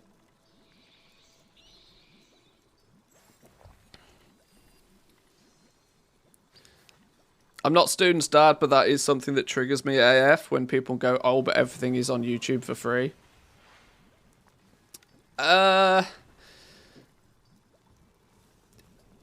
Why? Because, I mean, it is. Although, Student is one of the best for making it almost impossible to search for any specific thing. His titling and thumbnailing of his YouTube content is deliberately done so that you can't quickly search for, you can't just go for primal leather or like primal fire farm student and find a video. Because he's actually quite good at YouTube and knows what he's doing. Engineering's off the table. Will all professions be able to give me some steady income if I put in the time? That's the design philosophy. That's what Blizzard are trying to go for here. They're trying to make it so that the more that you work with a profession, A, the better you'll become at that profession, and B, your effort put into it, if it supersedes the effort of somebody else, should give you some benefit and some advantage when it comes to selling the stuff. That's one. The other is that having everything being on the internet for free doesn't mean the convenience of having everything in one place doesn't have a value. Oh, I see. Right, I'm with you now. Yeah, yeah. That's why I can't bash Student and his book. He does, in my opinion, aggressively promote it a little bit more than I would be willing to do, but that's a marketing decision. The reality is, though, is he's selling convenience to people. If you want to get into farming, then here's a book, here's a PDF you can buy that tells you what to do and where to go, all in one spot. At that point, he's just charging you $20 for convenience, 50% off with code something or other. There's nothing against him doing that. Like I said, the only thing is I think he just pushes it a little bit too aggressively. A 30-second to 45-second slot at the beginning of every single video, even if the video is only 3 minutes, is a little bit much in my opinion, but that's my opinion. It doesn't matter. Right, what are these things called then? We've got... Oh, what the hell are these? Finished prototype explorer's barding. Crafted by players with a leatherworking skill, can be acquired through work orders. Is that your wallet?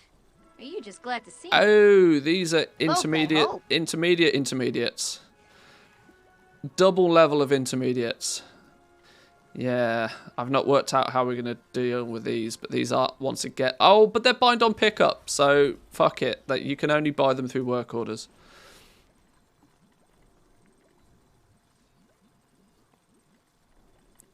I don't really get how it's worthwhile to him selling the book once, then having to support it forever. I would sell it per expansion. Student understands one thing about the World of Warcraft player base, is that there's a lot of churn. There's an awful lot of churn. There's a huge amount of people that are starting to play the game, because he's catching the early goblin market, right? This is where me and Student do very different things. Even though we both sort of focus on goal making, we focus in two very different areas. He's catching that early player base, the people who get into gold making very early on and are probably completely new to the game. He grabs them very quickly, will sell them a book, and then they'll be on their way. The likelihood is, and truth be told, is that most people will just end up not playing World of Warcraft anymore and be off doing something else. So he can just repeatedly sell his book time and time again. He's always got a huge pool of new people to sell his book to. There's no problems with that at all. Whereas I focus more on the established gold maker side of things, how to take your gold making to the next level sort of thing.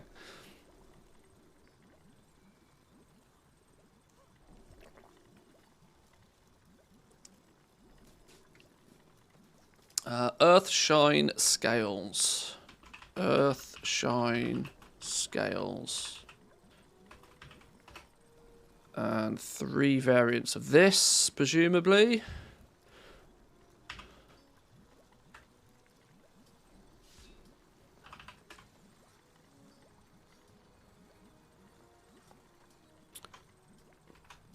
We have frostbite scales.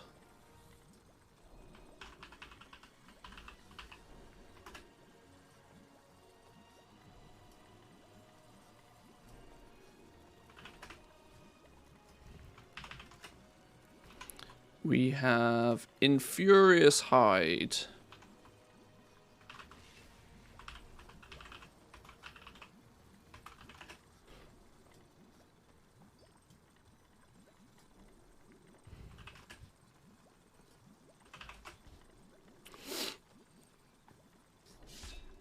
So you're doing a book release just in time for Christmas. Got it.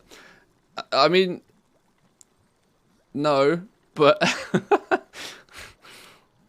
why do you think World of Warcraft comes out at this time of the year though?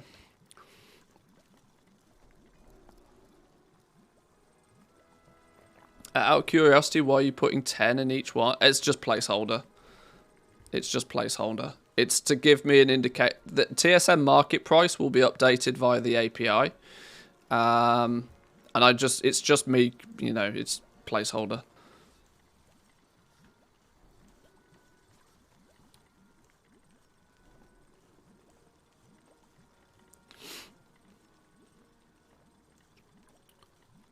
No, but now you mention it. Possibilities. Infurious Hide, Infurious Scales. Hang on. Let's get it right. Furious Scales.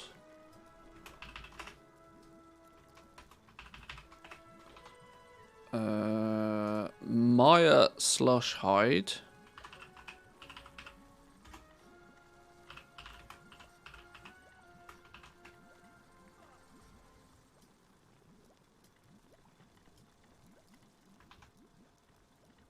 And Stone Crust Hide.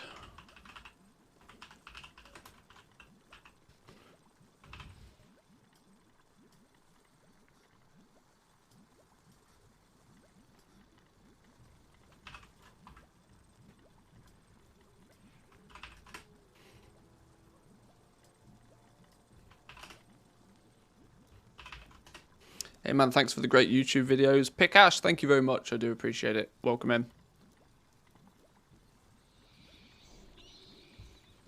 Should I link Patreon to Twitch to get all the benefits, or is just getting a Patreon sub enough to get all the goodies you're creating? You don't want to link Patreon to Twitch. You want to link your Patreon to Discord. All of the perks are handled in Discord because I can do it all with bots. The Discord bots put people in the right channels and in turn provides people with the right perks. So it's all handled in Discord. You want to make sure you're connected to the Discord. I've had a few people who have chosen to support me on Patreon that have then turned around and said, well, I don't have a Discord.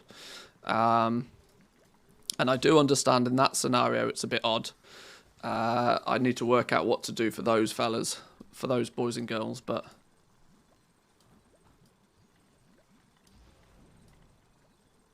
I do want to start doing more on platform for Patreon. I feel as if I just use Patreon as like a, you know, to hoover people up and then I spit them out somewhere else, which I'm not best pleased with, but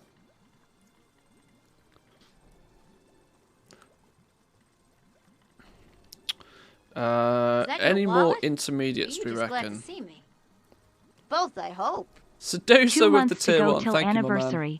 2 months to go. Yes, indeed. Welcome in, my man. Thank you.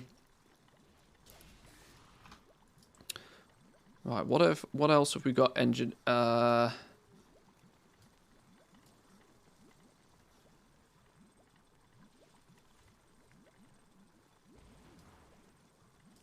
These are the only intermediate reagents. I'm not gonna. Let's make sweet, sweet profit together. Aranos with the tier 1 as well. Thank you very much. I do appreciate it. Thank you. I wonder if I need to add these onto the global list. I'm probably going to need to reference these later on for whatever they're used for. These are used by scribes, right?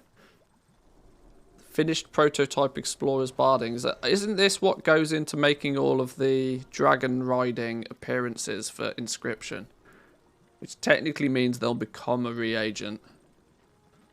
But pricing these is going to be a bit odd because they're bind on pickup. So there's not going to be a TSM price for them. You're going to have to set a price for them manually. But it is considered a material all the same.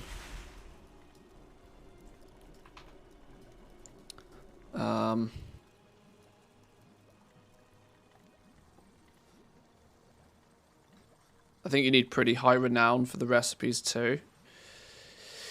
Yeah, the renown grind is going to be real. I'm not entirely sure people fully appreciate just how... Somebody was doing some maths. Where was it? Maybe it was in the subreddit. Somebody was doing some maths the other day, and it was... I don't think their numbers were quite right, but it was a shocking amount of time and effort that's going to go into leveling these reputations. Oh, cloth. We need to do cloth, don't we? Tattered wilder cloth.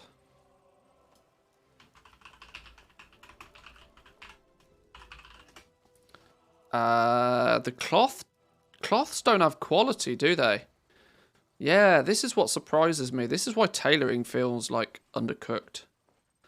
Wilder cloth by itself.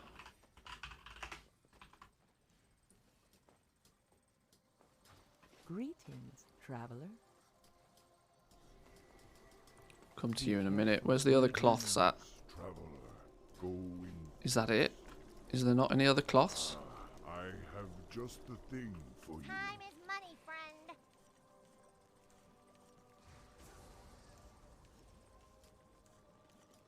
There is. I just can't remember their flipping names. Be careful out there. Variety is the spice of life. Okay, I guess cloth-wise we're going to have to do some profession shenanigans. Let's pick up tailoring. Looking for something special? We shall meet again. First expansion I've actually looked forward to professions. Will be interesting to see how it turns out. Professions look really fun to me. I can't wait to play with them. My biggest concern is that people, and like I said this earlier in the stream, my biggest concern, and I think I'm part of the problem here, is that people are going to go into it expecting to make millions of gold. Professions are not going to be anywhere near as lucrative from a gold making perspective as they once were. Or have been.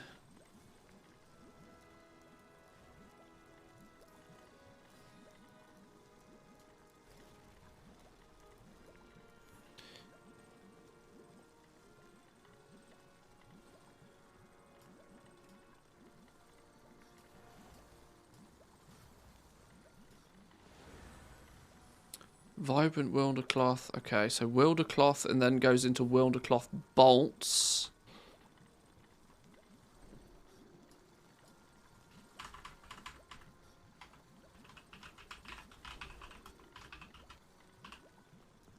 Do wilder cloth bolts then have quality? Yes, these things have quality.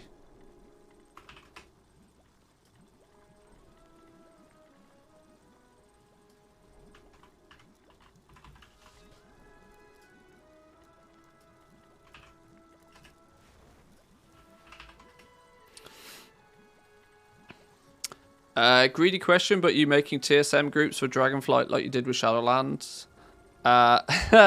Possibly. I'm really undecided to whether TSM's even going to be something that people are going to care about. You got to look at it from the perspective of that the reason you should use an add-on is because it benefits you in some way.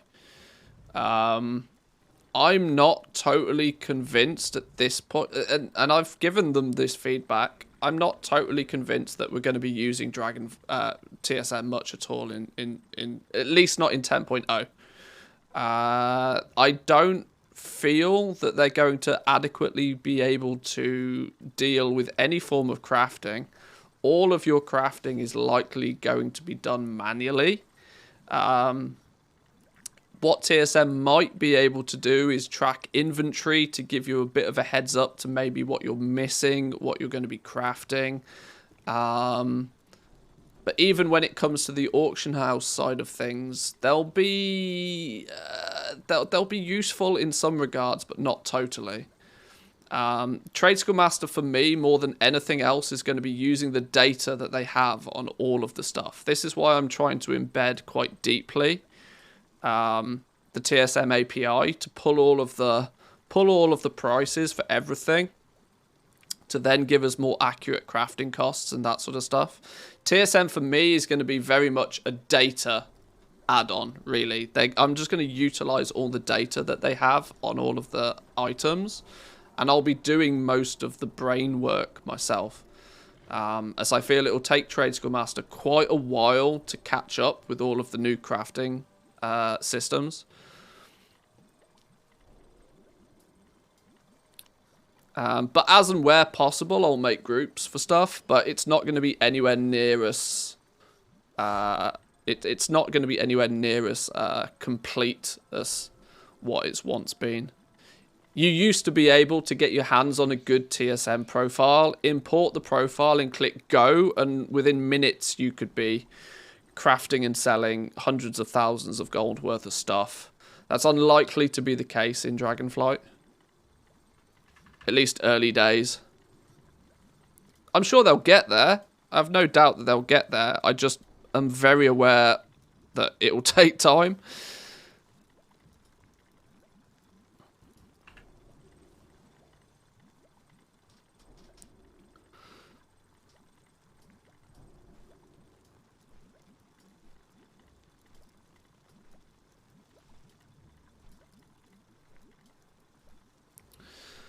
So we have tattered Wildercloth, we have Wildercloth bolts.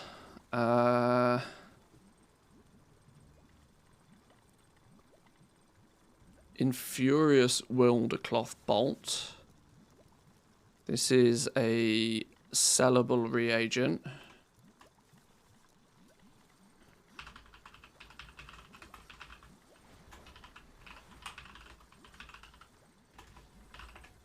Presumably then 3 qualities of that.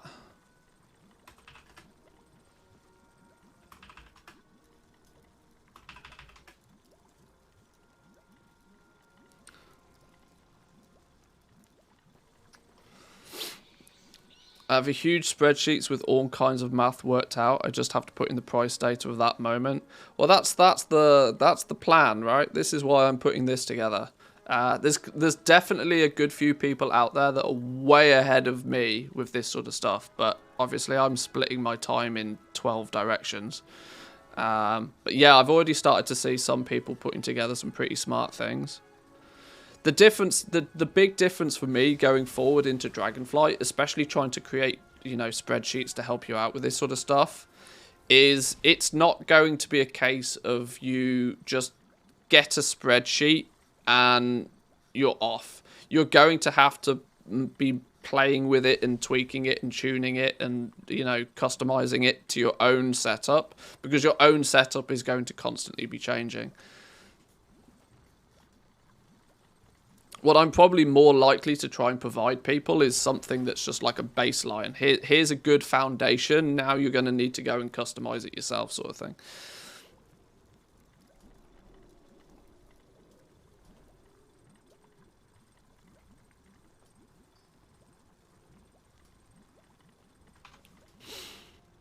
Vibrant Wildercloth bolts. I really need to pay more attention to tailoring. All of this is new to me. Or not totally new, but... Oh, Chronocloth is... You can sell this? I thought these were bind on pickup. Oh, that's monstrous. I thought because they were linked to a cooldown that they were bind on pickup. Huh.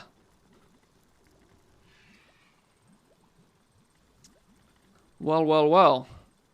There's a market in and of itself. I wonder how much people are going to start charging for these then, considering they're linked to a cooldown. You can make one a day. Oh, fuck. Does this mean we're going to see armies of tailors? That would only be true if the demand for them was big. What uses a Chronocloth bolt? Bags. Okay. Bag market. These puppy dogs are going to be quite expensive. It takes 6 days. It's going to take one crafter 6 days to make a single reagent bag. These are 10k bags. These are straight up 10k bags, if ever I've seen it.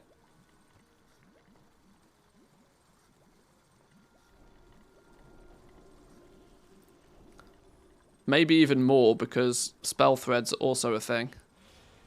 And you need, it's going to take a tailor 2 days to make a single spell thread. And on the region marketplace, woo! Spicy meatball. Goes into making optional reagents as well. Damn, son.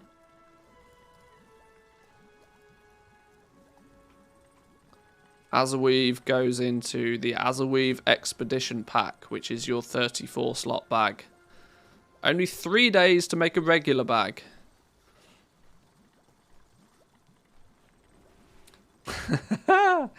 Oh, bags are going to be expensive. Lord have mercy. Oh, this is odd. The bags are obviously not going to have quality. Oh, no, this is quite cool. This needs to be a thing. There needs to be some fair amount of demand for low-level mats as well as high-level mats. When people are leveling up their tailoring and they're getting better at making these things, they'll still be able to adequately sell quality 1 and probably quality 2 Azerweave bolts to people making bags, to people making things that the quality doesn't matter. Because a bag is a bag, right? What they should have done is made 3 qualities of bags. Fuck it, let's go all out. Let's make 5 qualities of bags, and every increase in quality gives you 1 additional slot. Always thinking. Always thinking. Come on, Blizzard, I'm doing your job for you now. Giving people the desire for, you know, quality 5 bags, because they'll have absolute maximum reagent slots. Or slots, sorry.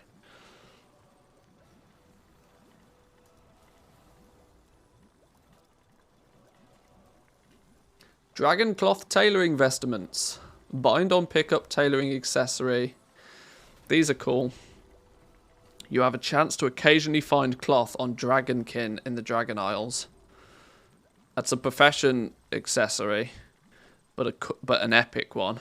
There's only 2 epic profession tool stuffs. There's this one, and then blacksmiths have a tool.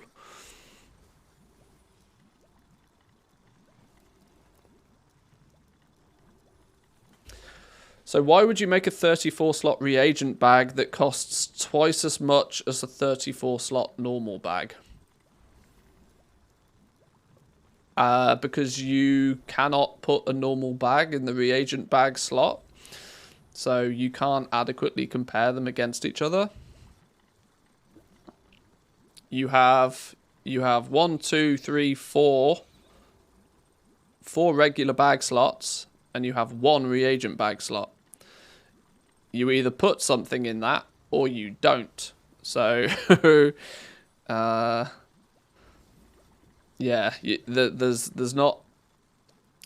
It's a dedicated slot for the reagent bag. You can't put normal bags in it.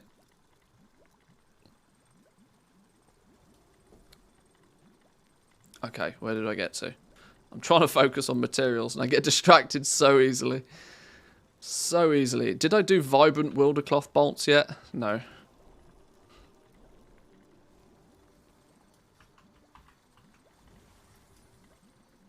Oh no, what did I do?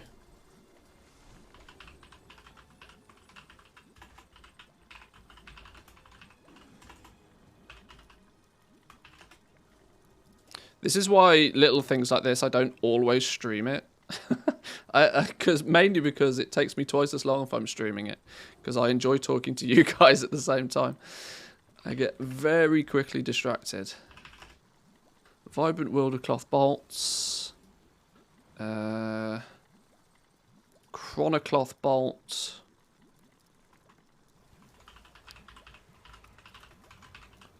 Chronocloth bolt. These have quality, right? Yeah. What's the difference in making a quality 1, a quality 2, or a quality 3 other than you're going to then need it for the higher quality? Oh, okay, right, yeah. I've answered my own question. That was a dumb question. Chronocloth bolts times 3. Let's make sure we get the right names in these. And then, what was the last one? Azure Weave. Or Azure Weave. Depending on how you pronounce it. Oh, Azure Weave Bolt.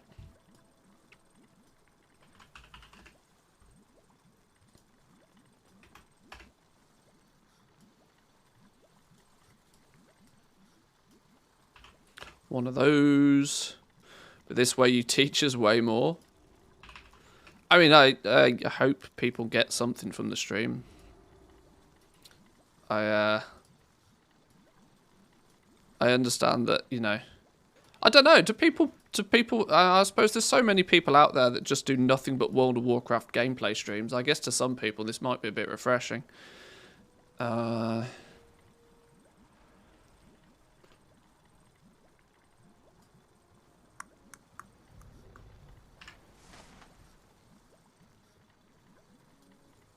Oh, there's 150 of you here.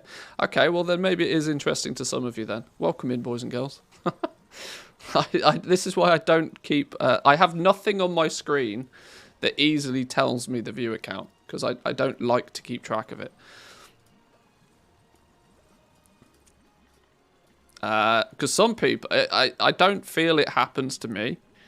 Well, I suppose if I all of a sudden randomly out of nowhere got 10,000 viewers, it might affect me, but some people just freeze. You know, this is why some people don't like getting raided. I've seen this happen being talked about a few times. That there's even an option in Twitch now to prevent people from raiding your stream, and I kind of understand the reason why. Because some people just get like stage fright. They just freeze. Shit, there's loads of people here. It doesn't affect me as much, but I understand why it does affect some people. Like I said, if XQC raided me, I think I would probably I'd say some silly things for a few minutes until I calm down. These are all of the cloth stuff. Okay. Have we covered the major ones? We've covered the major things, haven't we? Ore, herbs, leather, cloth. Is that it? And then we just slap on. We'll put like elementals over here.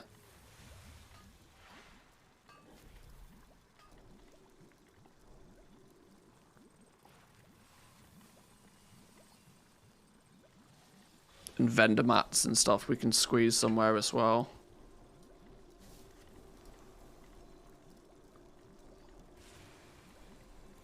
I need to go through blacksmithing, I reckon, because there's going to be lots of intermediates for these.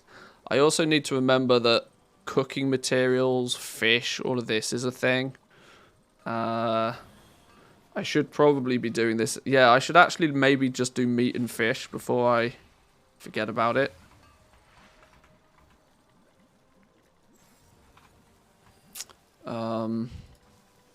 Is it easy to cheese? Why is cooking not even on the list? Hello? Who yoinked cooking? Are we not allowed to test cooking nowadays? Go in peace.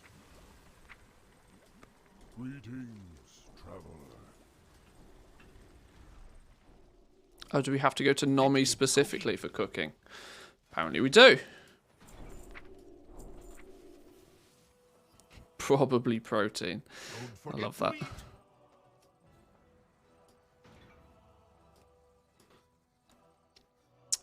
This is where we're going to start getting a bunch of the vendor mats, aren't we? Anyone hungry? Maybe meat. Okay. Maybe meat.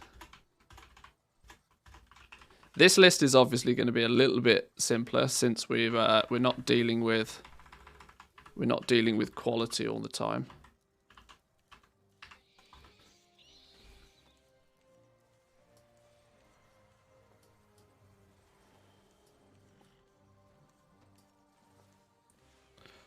So we have maybe meat, we have ribbed mollusk meat, In fact, this is fish stuff. Can I get all the meats together? Or is that not so straightforward? Okay, these are... Okay, this is meat. Ribbed mollusk meat.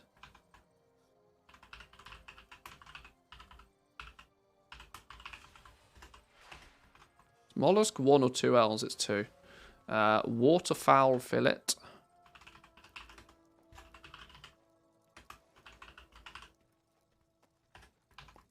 We have hornswog hunk.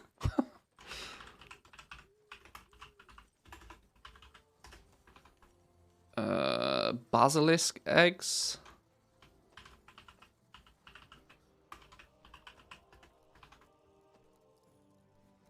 What the hell is a brofalon?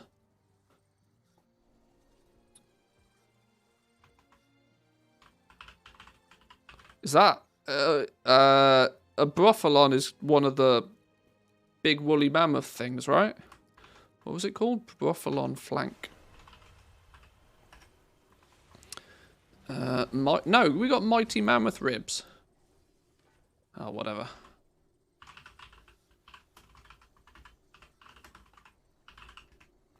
Mighty mammoth ribs, burly bear haunch.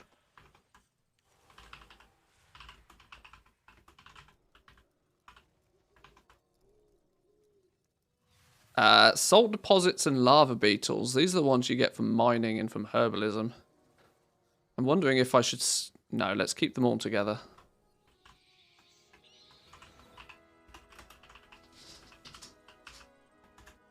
Salt deposit. What was it called? Something beetle? Lava beetle.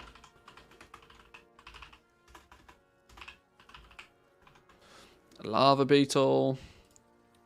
Oh, now we're on to the fish. Scale belly mackerel.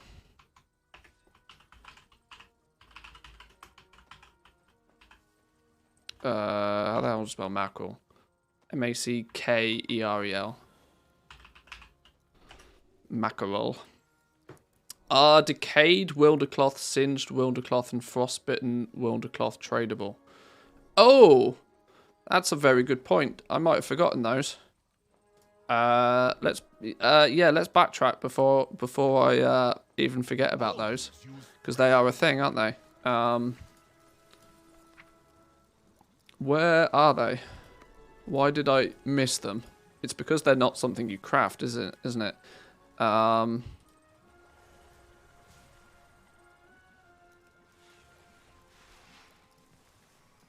Where have they gone?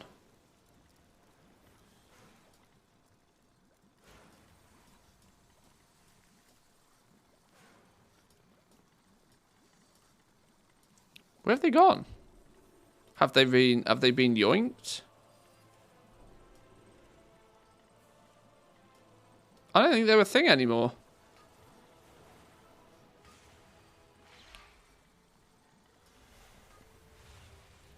I think they've been yoinked. Wildercloth Bolt uses Wildercloth. Infurious uses Wildercloth and Awakened. Vibrant uses Bolts and Shards. Chronocloth uses the Vibrant. I think they've been yoinked.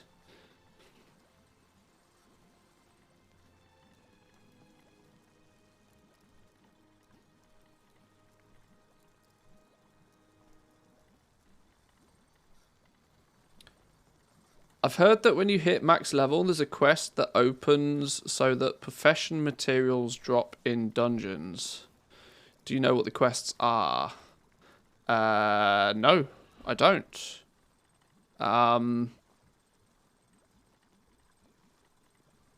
It makes sense that there's some prerequisite quest before you start, because it's going to probably... There'll probably be a quest line for you to start getting... Oh, what they called? Primal Focus? Primal Chaos is the basic one you can get throughout doing world content, and you get a small amount of it per dungeon run. But then there's probably a quest line for... So if there is, it'll be in Valdrakken somewhere once you hit 70. This sort of stuff's really difficult to test because we don't have easy access to max level characters. on the leveling server. You actually have to level up characters. And I'm now trying to level up another character because my first one is so old, it's bugged beyond belief.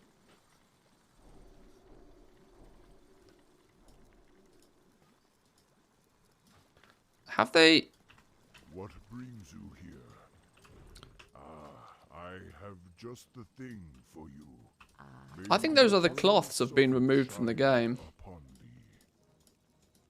Because I know the ones you're talking about, but I can't... Oh, they're here, though. They're here, though. But they don't seem to have any use. Decayed or frostbitten or singed. I'll have a look in a minute. I'm going to take a quick break for a couple of minutes, boys and girls. I'm going to go grab a drink, take a quick bathroom break, and then then we can continue on. So save your questions for a few minutes. I'll be back in 2. Occupy yourselves for a few.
Alrighty.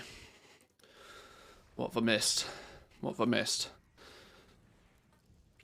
This whole gender thing's just got ridiculous. What do you mean just got ridiculous? It's been ridiculous for ages. All you do is you unravel them, you make spools of wilder cloth, while also allowing you to get rousing elements from them, potentially only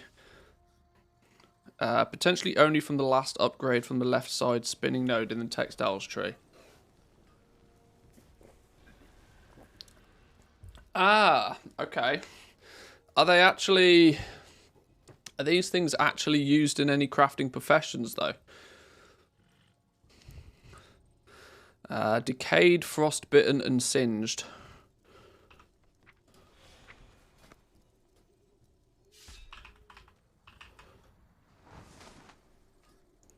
They don't look to be used in anything. Where's me brain thing? Where's the brain thing to give me? Winds guide you. Where's the brain? There's the brain. Ancestors watch over you.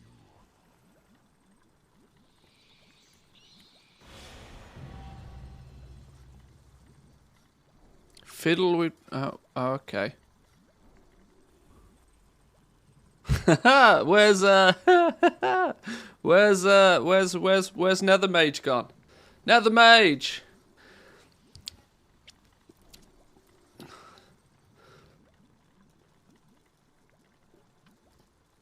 Let's see if he's gone to bed.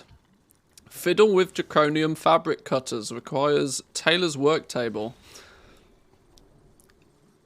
Having mastered your craft, perhaps fiddling with your tools will stimulate your mind. Only the guarantee is their destruction. Spring-loaded draconium fabric cutters and a draconium needle set. What the flippin' hell does it do? They're both categorized as experiments. Spring-loaded Casgarite fabric cutters and a draconium needle set. What? What? What the hell is Taylor's doing with this?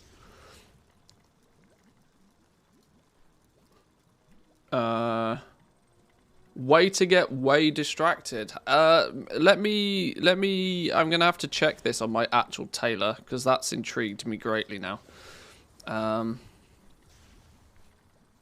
Learn to occasionally extract rousing elements from certain types of wilder cloth during the unraveling process. Resourcefulness when doing it, plus skill when doing it, plus crafting speed whilst doing it, plus skill while doing it. Okay.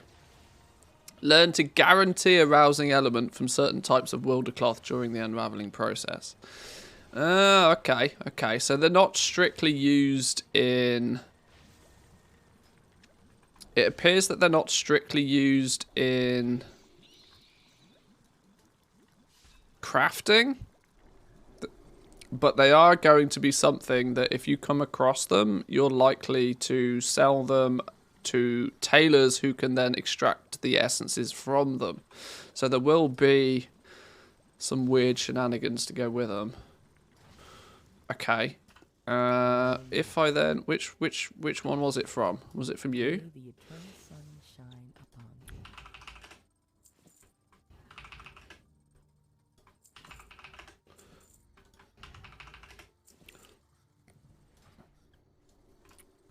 you. Let's put them in my sheet to begin with. Decayed wilder cloth.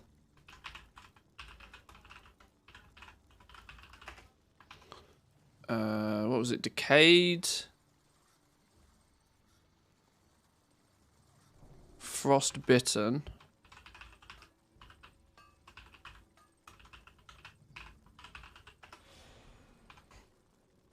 Was it just 3?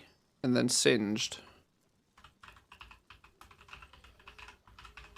So, frosty, fire, and decayed by the looks of things. Was it just 3? Hang on. Yeah. 3 bonus ones.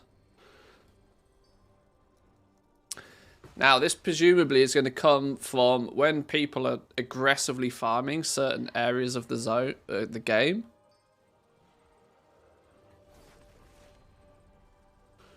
Could end up being an interesting way of acquiring, because these are ultimately going to end up getting quite cheap.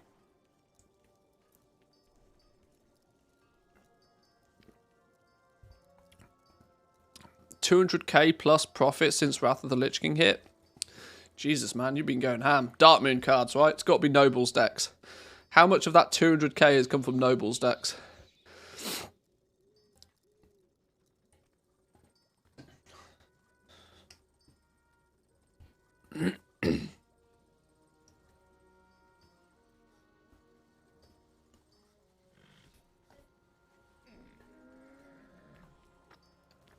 $90k from cards, but not from decks. Oh, gems are popping off, though. Wrath of the Lich King was incredible for dual crafters. Actually bonkers crazy. Because it was the first time they found their dual crafting found its feet. It was a bit rocky throughout most of TBC. Because it was brand new. But Wrath of the Lich King, dual crafting did silly things.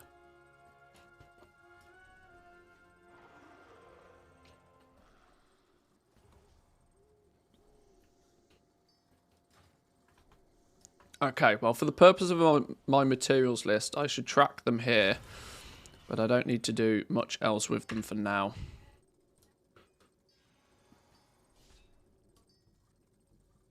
Hang on, all this formatting, I'll do the formatting once I've finished.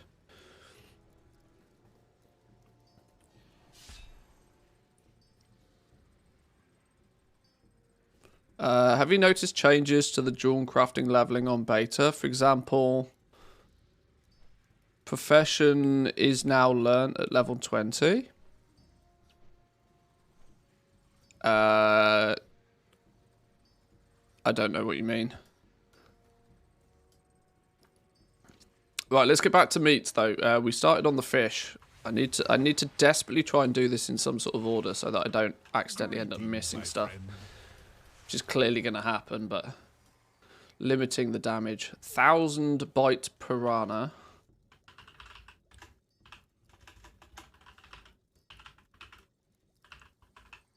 How the flippin' hell do you spell piranha?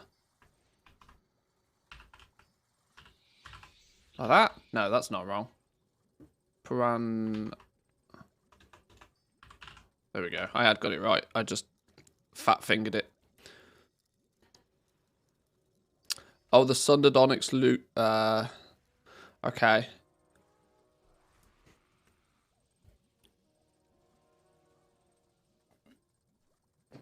They're frequently changing things. The main thing I'm going to do is just the week before Dragonflight goes live.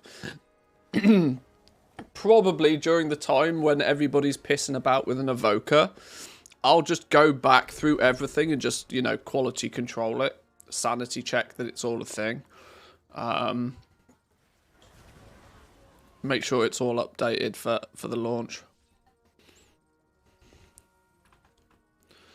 1,000 bite piranha, Illyrian Seamoth.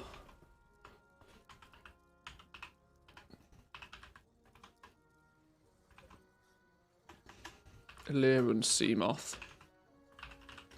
Some really weird names for these. Cerulean Spinefish.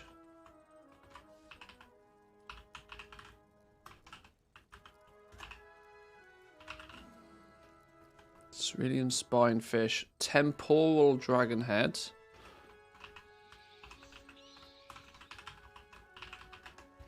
And then finally... Oh, not even finally, but Ironfin Dordarrow.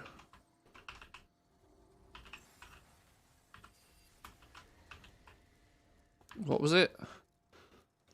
Dorado. That'll do.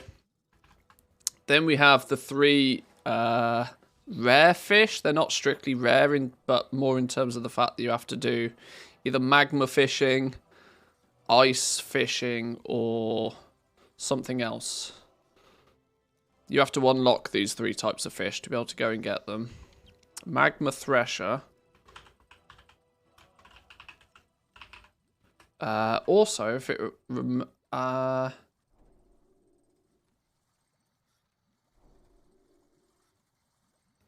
you have to do something before it becomes a... Oh, I can't remember. Prismatic leaper? And finally, frosted rhymefin tuna.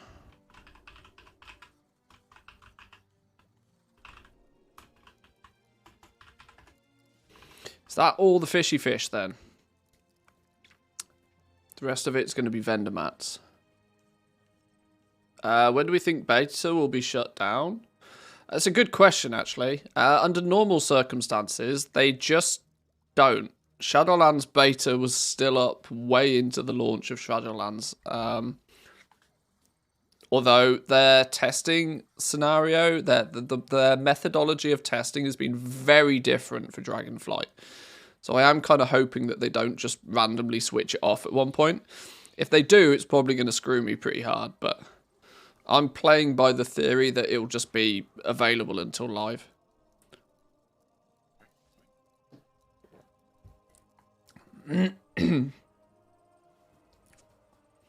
Is there a list of the rep-gated recipes? I don't have a comprehensive list yet, but I'm working on it.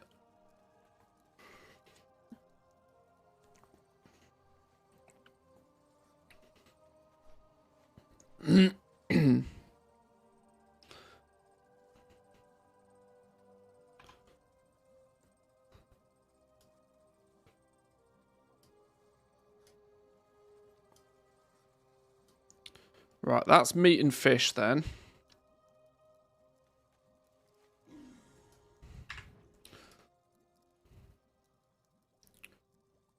Is that all the basic stuff? Is that all the basic farmable stuff? We got ore, 3 different qualities of ore. We've got herbs. There's nothing fancy we get from herbs other than the occasional rousings, which we need to put in here somewhere.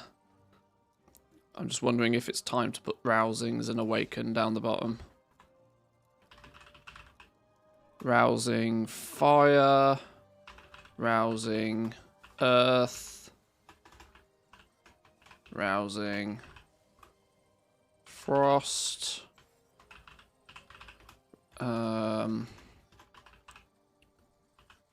Rousing order. Rousing ire. Rousing decay. Is that all of them? Is there 6? Is there 6 elements? I think there is. Have I missed one? Oh, I have missed one. Air.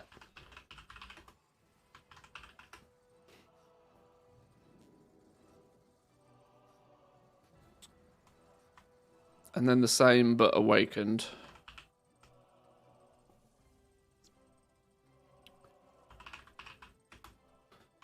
Awakened.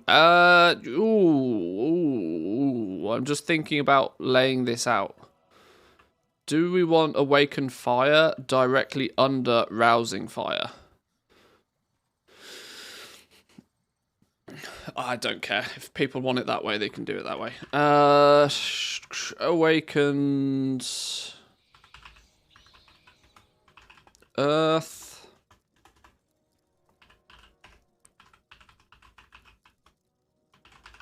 At least if I put them in the same order.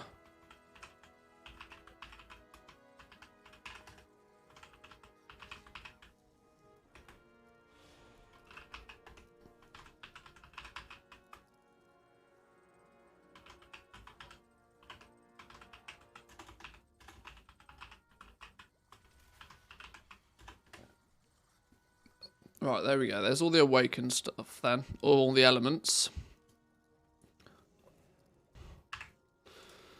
Are we nearly getting to the point where I think this is a comprehensive list? Oh, we need to go through blacksmithing. We need to find out what the blacksmithing intermediate items are, because they're clearly going to be things that are going to be traded.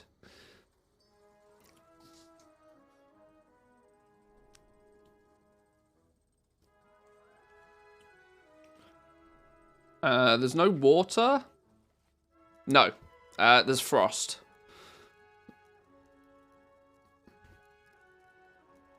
Fire, earth, frost, air, order, decay, and then blood, which is ire. Yeah. Yeah, no water this time round. They've frozen it. It's frost this time.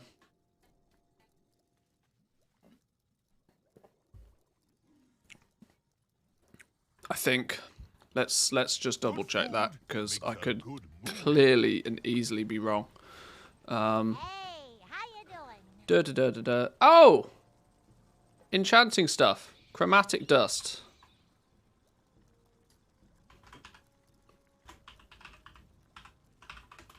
Chromatic dust. Vibrant shards. Flippity doodah, what are the crystals called? Resonant crystals.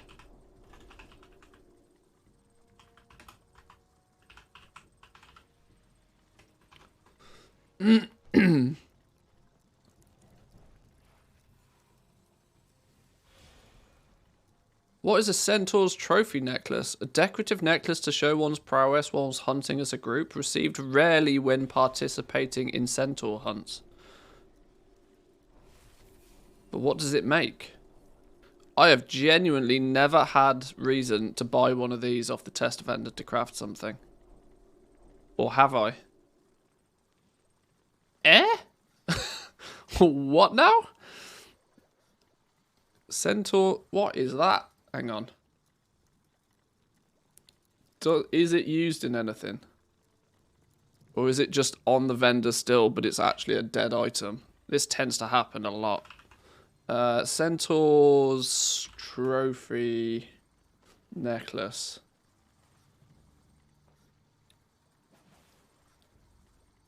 Reagent 4. Oh.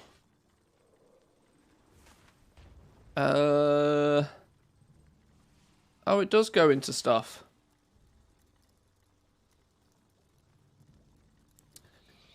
It goes into a few endgame pieces of crafted gear.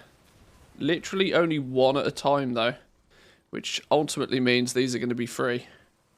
There is never, ever, ever, ever going to be any demand for these things whatsoever. 1, 2, 3, 4, 5, 6 patterns in the entire game that use it, and they're all endgame pieces of crafted gear, meaning there'll never be a huge demand for these.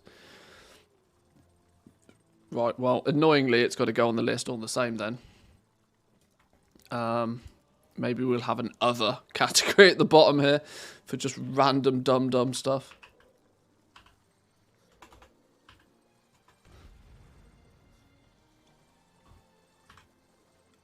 What was it called? Centaur's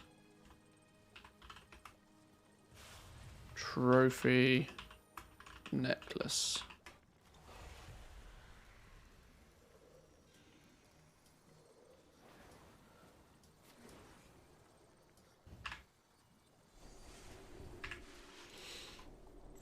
Okay, what other random things have we got on this list that I didn't think to pay any attention to? See, until we know exactly what's going on with the work order system, there may come a point where we have to start attaching a value to our sparks of ingenuity, our primal chaos, and our artisan's metal. Especially artisan's metal. Now, whilst they're bind on pickup and whilst they won't be tradable on the auction house, if work orders allow for people to supply these or not supply these,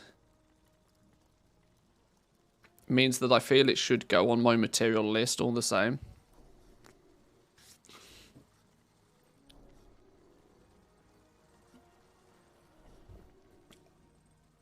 Contoured feathers. Oh yeah, there's a bunch of white items, aren't there? There's a bunch of white items that you can pick up from time to time that are gonna have some use. We've got all the rousing. Air, earth, fire, frost, ire, decay, order. Airy soul, fiery soul, frosty soul, and earthen soul. These are then broken down by somebody. But they're broken... Are they actually used in patterns somewhere? Surely they probably are. These are going to have to go in the other section. Isn't it set up the way that the client has to provide bind-on pickup items for work orders? It's what they've said. It's what they've said. But until we see it...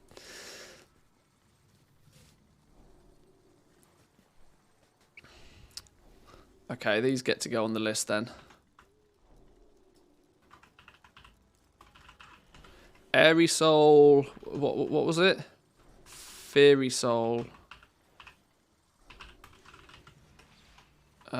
Frosty soul.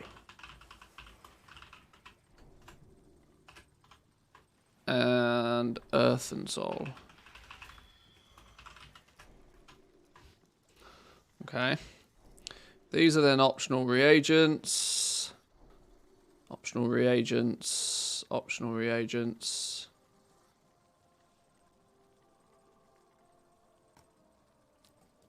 I will also probably have to track and assign prices to all of these at some point as well. As they will need to be accounted for when we're doing the pricing of stuff.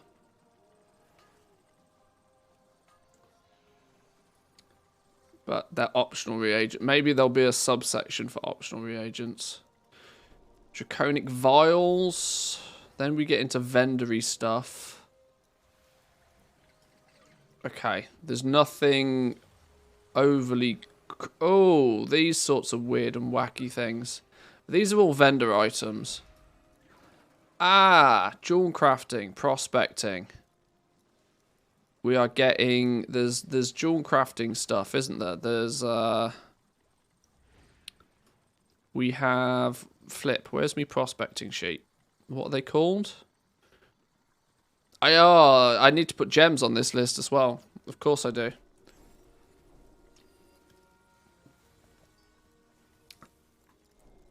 I think gems and jewel crafting is likely to get its entire own column, you know.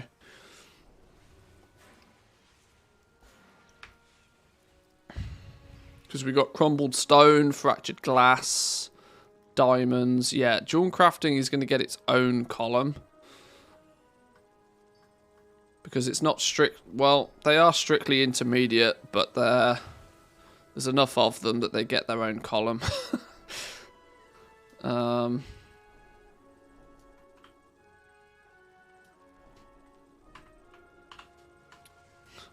Jewel crafting. Jewel crafting. And probably this is where... Or do we squeeze in... actually, by the herbs we can put pigments and inks, can't we, probably?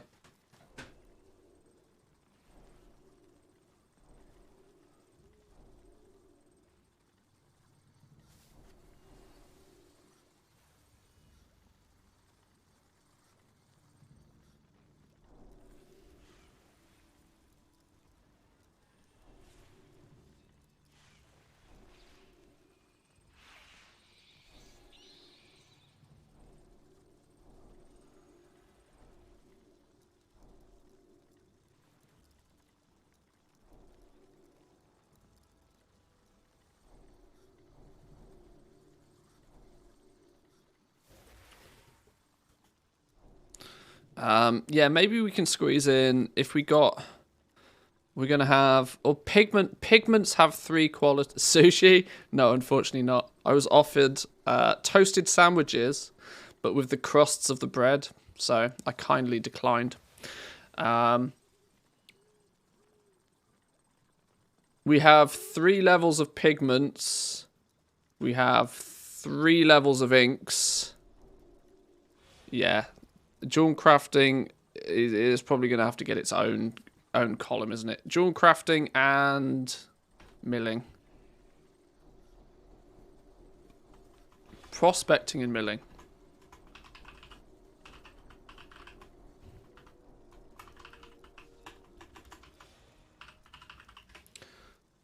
That makes sense, doesn't it?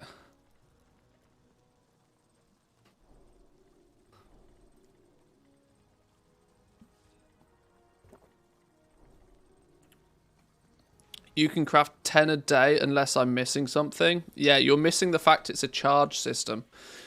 You regenerate one. There's 168 hours in a week. That's important information. You regain a single charge every 16.8 hours. You can stack up to 10 charges so that you can craft 10 a week.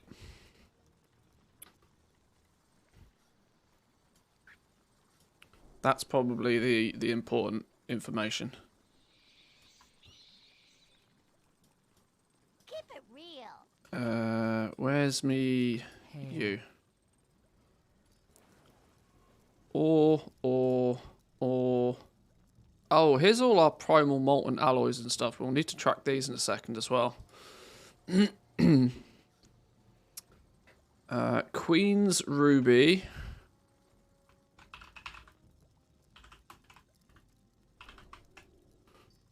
Queen's Ruby times 3.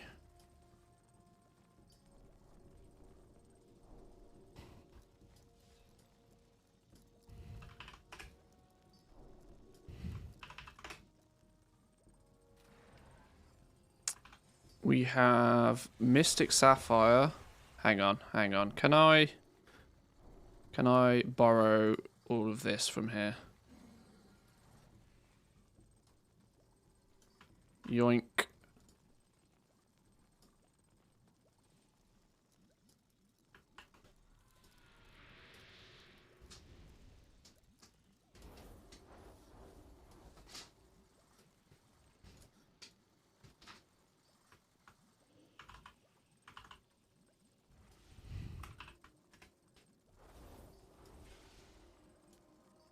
Give it some color coding. Who doesn't love a bit of color coding? Although it may confuse people, but deal with it. If I don't put them in the same order that I put them in my other sheet, that's also going to infuriate people, isn't it?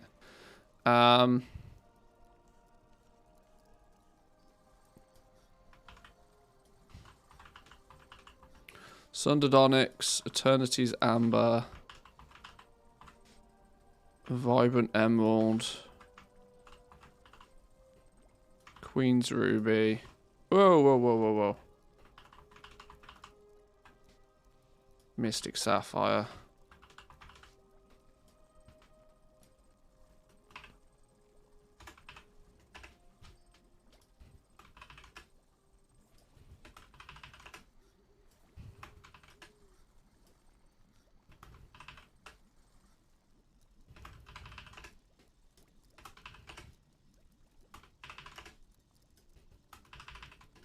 God, I hope all of this effort's worth it, though. You watch, I'll do all of this. I'll spend hours and hours doing this and then I'll end up just never using it. I think I will, though. I think this is one of those very few things that I would put it under the category of like going out and farming recipes. In terms of it's one of those things that you'll only do it once, but once it's done, it's done.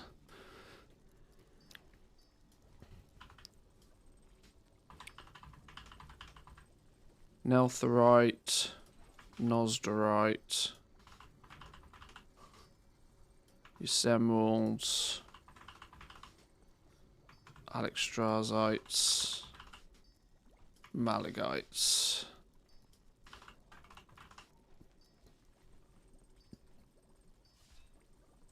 Why don't you have other people help with your spreadsheet? Understandable if you just want to make sure all the information is valid. Something of this nature's not too easy to... What you'll probably find out, they'll end up like I said. What I'm trying to do with this is that I'm trying to make it a foundation, right? If I build the foundation, then people can go out using the foundation and build upon it to make something fancy. That's probably where it will really come to life, is if, you know, some people are going to pick some professions more than others. But if I can provide everybody a foundation, then people can go out and they can, like, right, one person focuses on tailoring, one person focuses on blacksmithing. That's where a little bit of community, you know, coming together might help.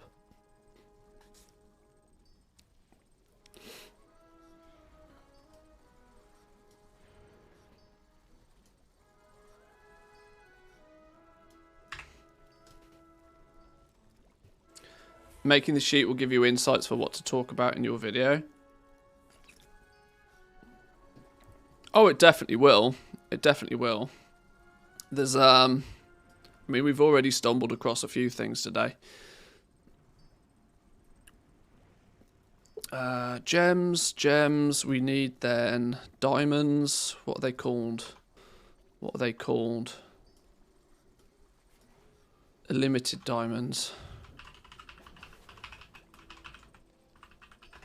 Considering how many times I've looked into these in the last few days, I'm amazed I can't remember what they were called. They should probably be purple, shouldn't they? Oh, no, not that purple. Can we give me a purple that people can see? That's still not great, is it? From whatever.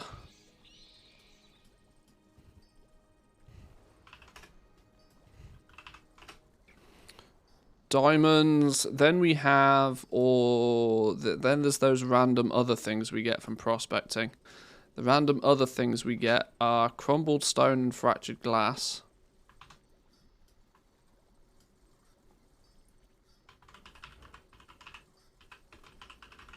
Please don't tell me there's 3 different qualities of crumbled stone. I don't think there is.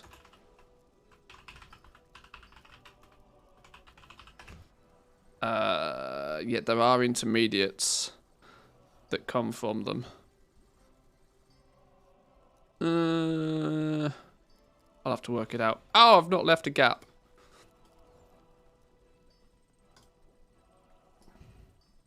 What?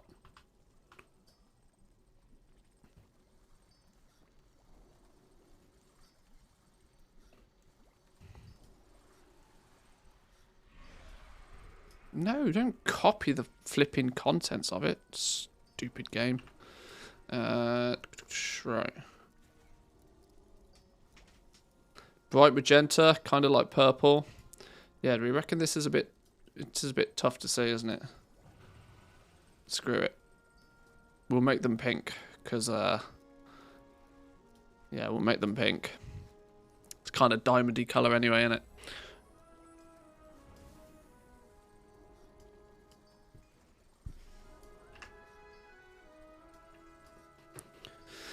I don't like this dead space here. This dead space will probably mean that I'll shunt this lot up and this lot can go at the bottom. I hate dead space. I knew this was going to be a much bigger sheet than our Shadowlands one, but I was not quite intending for it to be this ridiculous. This is why I am so thankful that we're going to have a TSM API to pull all of the basic data in, and people, if they really want to, can override the price on something somewhere. I'm really glad that we can fall back on TSM to do a lot of this hard work for us. Gem dusts as well. That's a cracking shout. You are right.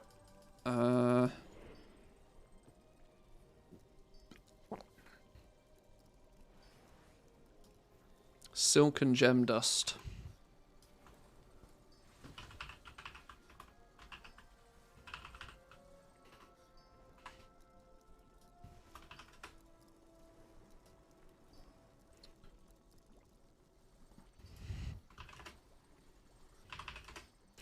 Three qualities of gem dust.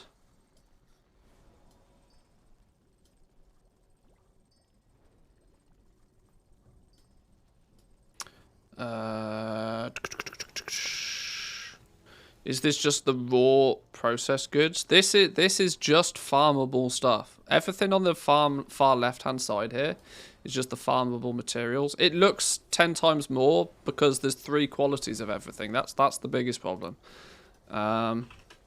With having 3 qualities of everything, you're going to have 3 different prices for everything. But tracking that's going to be important because one of the big reasons we're going to want a spreadsheet to help us with this is so that we can start doing some clever maths and working out, well, what is the which of the materials is the most efficient for us to use. The way that Dragonflight is planning to be, though, which has actually changed dramatically since its first implementation, is that there used to be this up and down scale. So you used to start off by needing higher quality materials until you get a certain amount of skill in your profession. And then once your skill supersedes the difficulty of the recipe, you used to then be able to dial back on the materials that you use. This is, for the most part, in many crafts, had its legs cut off, so it's no longer a thing. Meaning that over time, you are going to end up practically using nothing but quality 3 materials. But that will also be at the same sort of time to where farmers will probably be getting only quality 3 materials, so it won't make much difference by then. But it's going to mean that quality 1 and quality 2 is going to just die off quite quickly. Quickly becomes impossible to gather or process quality 1 and then quality 2. Yeah, see, this is it. It's going to these low level materials are not going to be super useful for very long for most crafts.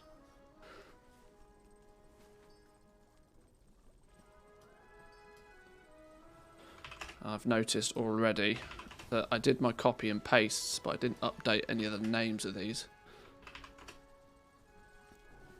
One thing I'm also going to need to do is, once I've got this sheet fully functioning, is I'm going to have to go through and name every single one of these so that I can easily reference them later on in the sheet, which is not going to be fun.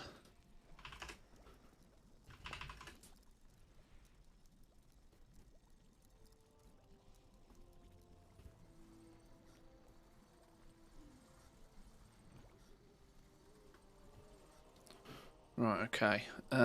Is that everything that I care about from prospecting? Basic gems, rare gems, epic gems, crumbled stone, fractured glass, gem dust. I think so. There are some vendor mats that I need to remember to put on a list somewhere, but vendor mats are probably going to come in column 4.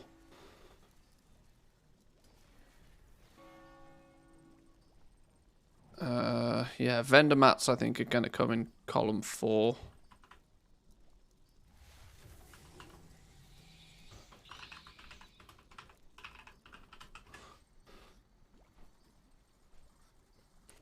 The frameless lenses, the glossy stone, the shimmering clasps, elemental harmonies, yeah.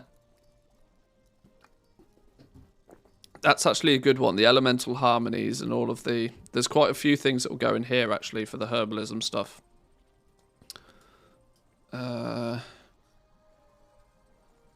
Do I then want to put...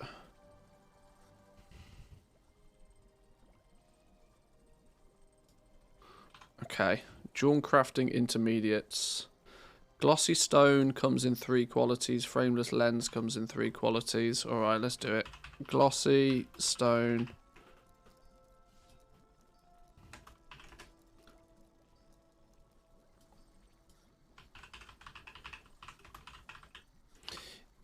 I would much prefer the sheet to flow logically rather than it be strictly intermediates.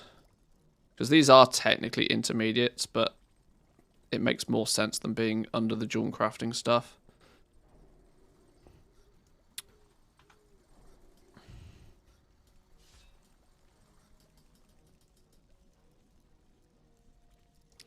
Misshapen filigree. Misshapen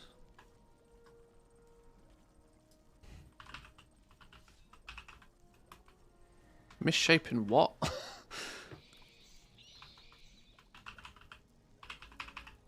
Misshapen filigree. Draconic stopper.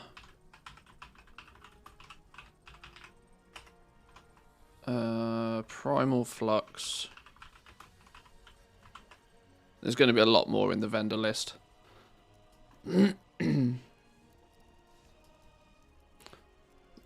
Primal molten alloys, frostfire alloys, and all of the blacksmithing related alloys. Let's get those in there.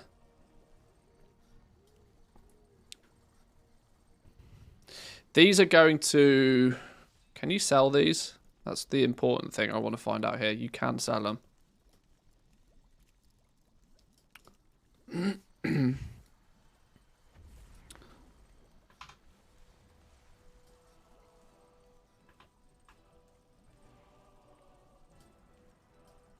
Primal molten alloy.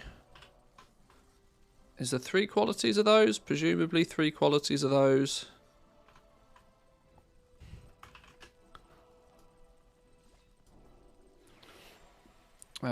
Three qualities of those. We have Infurious alloy.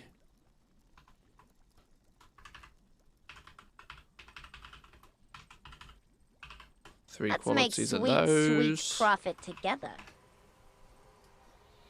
1, 2, 3. Runga down with the Prime Gaming. Thank you very much. Appreciate it. Welcome, welcome. Taquima, good afternoon. Welcome in. Haven't seen many things using Undeath. I'm thinking that 1 and Order will be the junk ones. The blood red ones, PvPs are going to be like Expel some more PvP marks. Well, the PvP ones go into making all of the PvP sets. That's the big use for it. Order's actually going to be... Order is not so easily farmed or gathered. Plus, it is a heavy component in Darkmoon cards at the beginning. The Decayed one, though, is only really used in a handful of things. The Decay's the weird one for me. But that's just from what I've experienced anyway.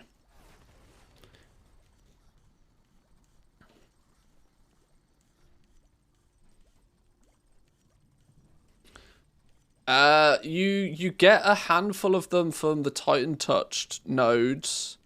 The downside is, though, is overpowering, what's it called? Overloading the Titan touch nodes doesn't strictly give you any more of them.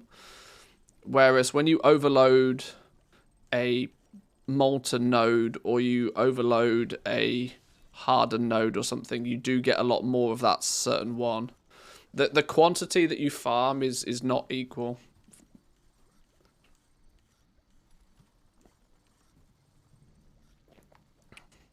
Can level 60 alts easily get to Valdrakken to get the professions? When you first come in on the boat to Dragon Isles, the starting area has pretty much every profession trainer. It might not be strictly all of them, but most of them are there. So you won't totally need to go to Valdrakken. 40 minutes, I mean, on your main character, you'll probably be leveling anyway. On your alts, you'll have access to dragon riding and you can just fly there if needs be.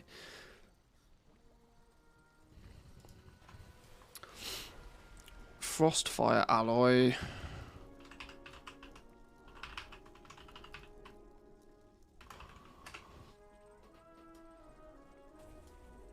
And obsidian seared alloy.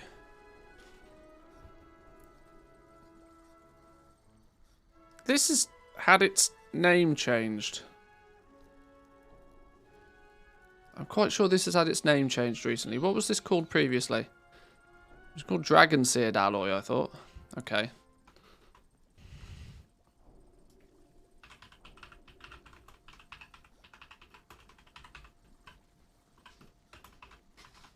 Obsidian Seared Alloy, yeah. 3 qualities. That, I think, is the... We got Primal, Frostfire, Obsidian, Infurious. Yeah, there we go. Goodbye. Right, what have we missed on this one? We've got... Did we put Tattered Wildercloth?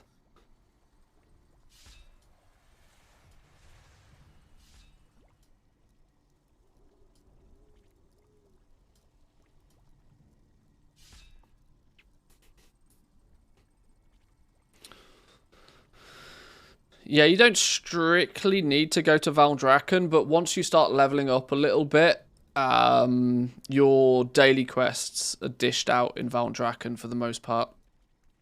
And it's the main capital city. It kind of makes... You're probably not going to be too... In fact, it probably makes a lot of sense to go to Valdrakken to just set your Hearthstone, if nothing else. Considering you've got your bank and your auction house and everything there, it makes a lot of sense to quickly go there, even on your alts. It's what I'll be doing, at least, anyway.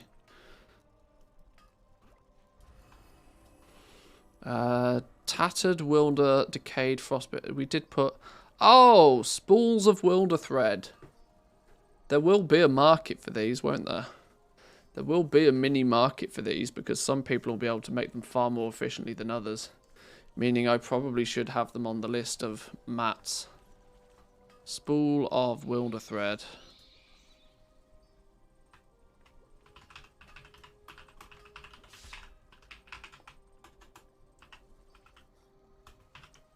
And these then do have quality.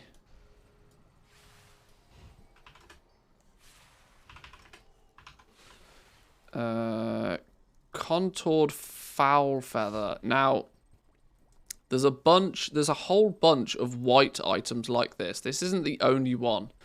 But there's a whole bunch of white items like this. I can't remember the names of the others. But they are used from in place to place. Contoured Foul Feather. Is that just mainly a tailoring thing? Is that used anywhere else, though? Contoured Foul Feather.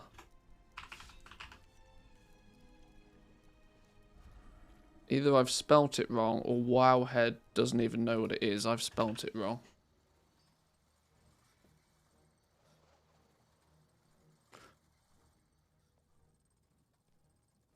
Currency 4. Reagent 4.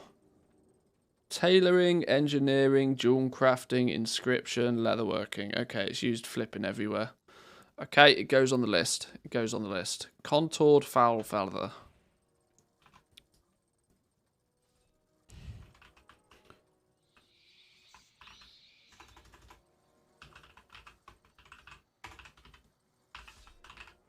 Is that how you spell it?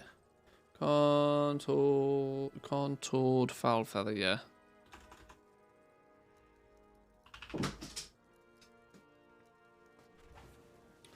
Okay.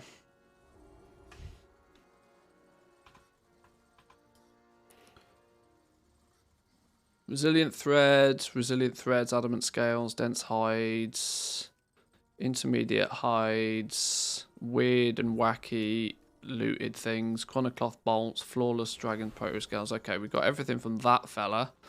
This is probably where we're missing a few things. Draconic vials. Vials are absolutely going to need to go on here. Vials are going to be an odd one because they're both a intermediate and a vendor mat and also a jewel crafting thing. Because it's probably primarily a vendor thing. Draconic vial. But there is 3 qualities of these. Jewel crafters being responsible for making quality 2 and quality 3.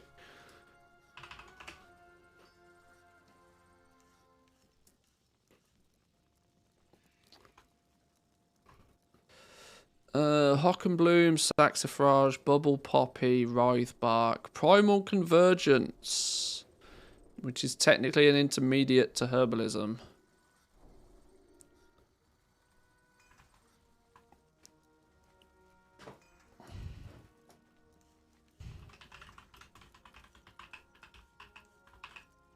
That's clearly not how you spell it.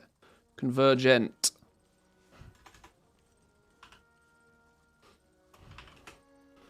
Three of those. 3 primal convergence. Omnium Draconis. Omnium Draconis. What a stupid name. Is that Latin for something? Have we got any smart people? What does this actually mean? This has got to mean something fancy, right? Surely.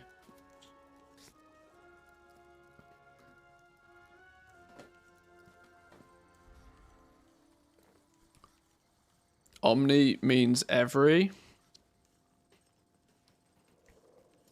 Every herb. Every dragon herb. I think it's basically round dragon. Fair.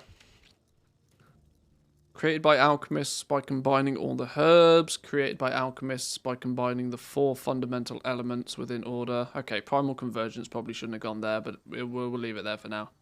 What's the big there's another big fancy blue one that Jawncrafters make. Where's the Jawncrafters ones? Are they on this vendor? No. Where's the fancy schmancy intermediate? Or are they only... Hang on. What are they called? Primal elementals or something? Where have those gone? Be careful. Ah, am I getting baited by beta doing beta things and then not actually being a thing anymore? Jawncrafting.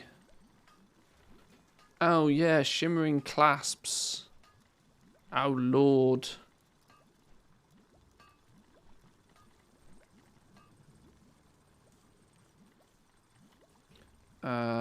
Shimmering clasp goes on this list.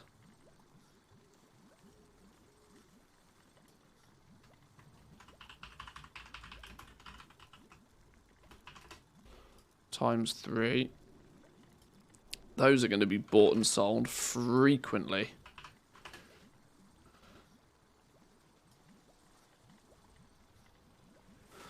An omnium from the Latin omni, belonging to all, is a multi-race event in track cycling. Okay. Well, it's probably, you know, combining all the herbs. All of the dragon's herbs. So, yeah. Yeah, elemental harmony. Where is it? Who's yoinked it? Shouldn't it be on you? Or is it not here just because if you need it, you can make it sort of thing? Go in peace. I think that's an if you can make it, you already have it sort of thing. Is it a Jawncrafting one? I should probably just go through each of the professions and just quickly check that it has everything that... Elemental harmony, here we go. Harmonious union between the gems of the Dragon Isles with awakened elements crafted by Jawncrafters with the assistance of alchemists can be bought and sold on the auction house. Well, that in and of itself is reason for me to put it on the list. The question is, do we squeeze it in here? No, because it doesn't fit. Elemental harmony.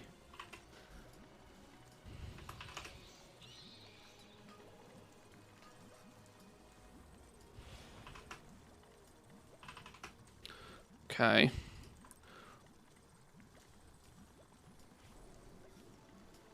Draconic vials we've put on the list. Frameless lenses are on the list. Glossy stone is on the list and so is shimmering clasp.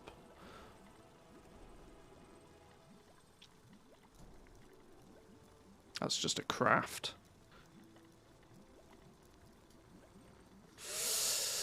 Okay. I think we're nearly there. I think this is that not your wallet? far off. Oh just no, went we're still fucking miles off, aren't we? I hope. We haven't done you know what we haven't done? We haven't done any of the pigments or the inks. Looking for something special? Where's all the pigments and the inks gone? Greetings. Am I... Is there another vendor around here somewhere that I've not been paying attention to? What's going on? There seems to be so much... Where's all the pigments and the inks? Shouldn't they be on you? Shouldn't they be on this dude? Who's yoinked all the pigments? Go in peace. The winds guide you. I swear the vendors in Orgrimmar give you the pigments. Shine. Hang on. Are the vendors different for the Alliance than they are for the Horde? That'd be really dumb if it's the case. Primal Convergence made by alchemists. Have I got that one?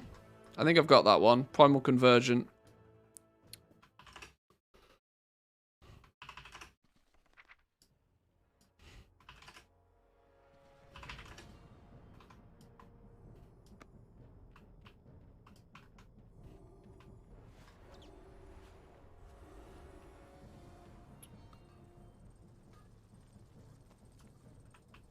Peace, friend. Oh no, they've just straight up yoinked all the pigments off the vendors. Watch over. That's really weird. Okay. Maybe I need to log on to my scribe then to work out what the flippin' hell's going on. Nothing like making things easy for us. Maybe they're renaming them. Or they're completely changing the way milling works, which I actually think is a greater chance. Milling was, dare I say it, far too easy. Far, far too easy.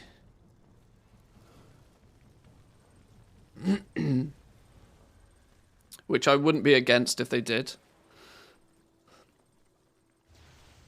Because at the moment, if you want blazing ink, if you want blazing pigment, you prospect saxifrage. If you want flourishing ink, you prospect something or other. It's very pretty, like one herb makes one pigment. It seems way too simplistic.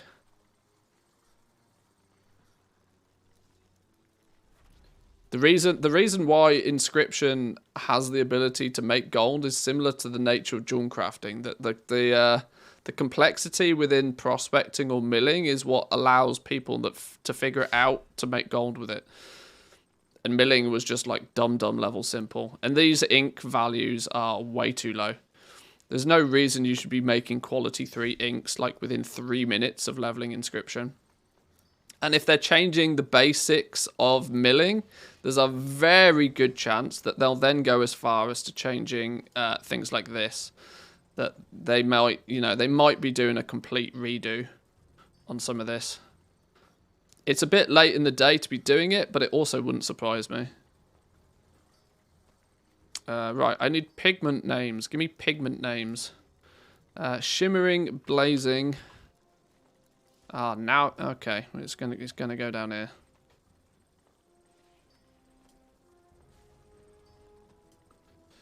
Right, so we're gonna have shimmering, pigment.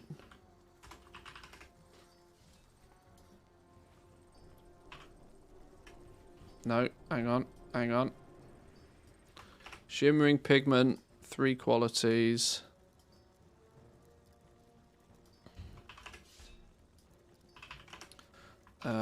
We have shimmering. We have blazing.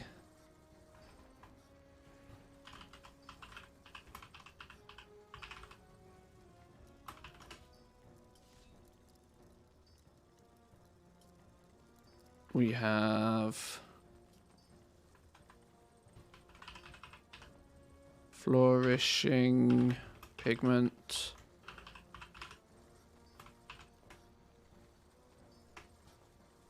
I'm stuck between what to pair with leatherworking or my raiding hunter. Not sure to go alchemy or engineering. I have blacksmithing, jewel crafting on my raiding paladin.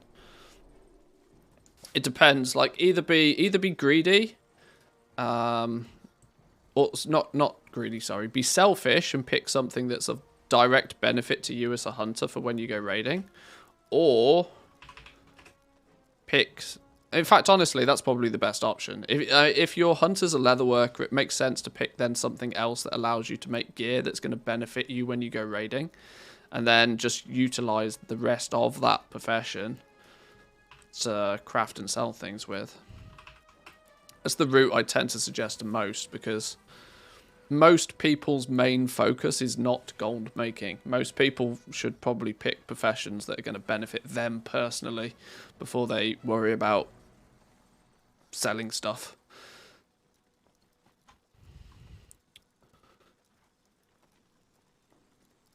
Iridescent water goes on our vendor list.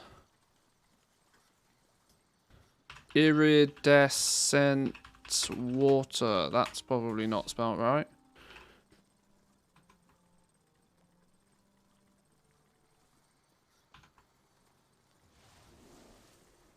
There's a C in there somewhere. Iridescent water. There we go.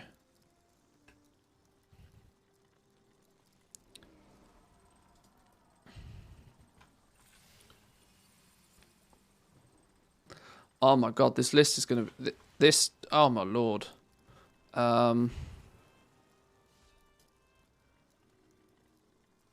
Jewel crafting and... my prospecting and milling is going to be as long as the basic materials list is in the first place. Sure. Okay. Serene pigment.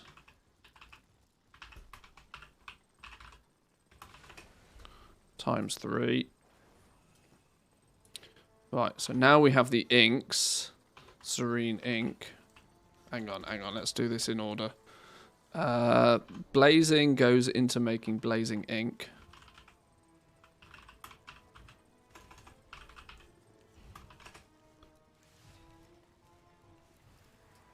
Blazing ink, flourishing ink.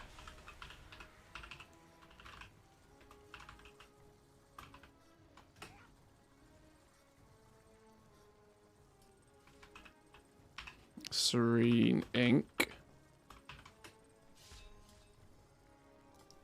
Then once we've made the 3 basic inks, we have burnished inks.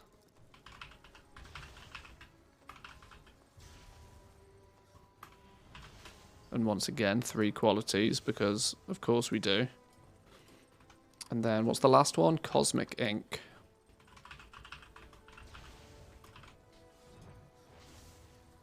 Damn, son, this is a list.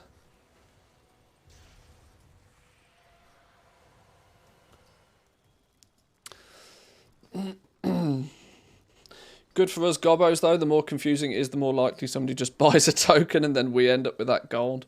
Well, like I said, jewel crafting and milling has always had that, you know, that middle conversion between herbs and ore and end product is usually where the profit comes from.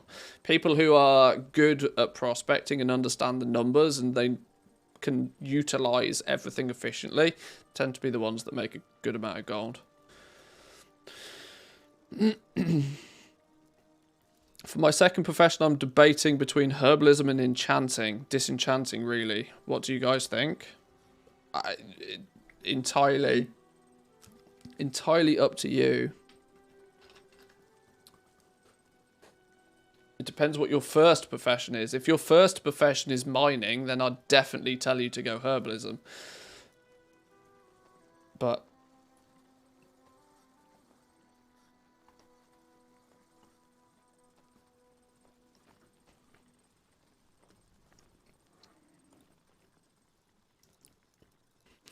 what professions would you suggest for my 12 alt armies? Alt armies are in a bit of a weird spot. For the simple fact that if you're not playing that character, they're not going to be very good at anything. Which is kind of the way that the crafting has been designed. There's no simple, just level up a profession and then it will make gold passively for you. if you're not actively playing on a character and you're not actively gaining knowledge on that character, then it's just not going to be any good. It's not going to have any of the skill needed to craft anything. So if you're only playing 3 characters, what you then need to really focus on more than anything is working out, well, what professions do you want on those 3 characters? The only thing that you can really put on just a dead alt that you don't play is like gathering professions, like herbalism and mining. But even then, they are still going to benefit from constant play. The more you gather with those characters, the more knowledge they will have and the more efficient they will be at actually gathering. So there's, realistically, for those people who have so many alts and no idea what to do with them, and previously they just, you know, they'd click a button and make a transmute or something, there's not really going to be a huge amount of benefit to that without you putting in a good amount of effort leveling them up in the first place. But that's entirely by design.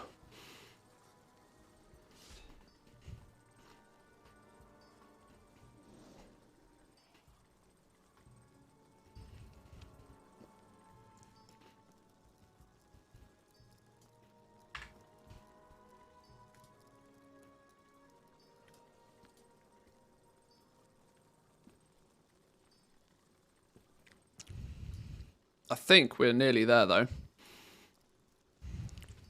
I think we have, for the most part now, a good solid list. It may not be 100% complete yet. But I think we are about there for a list of materials, a list of intermediates.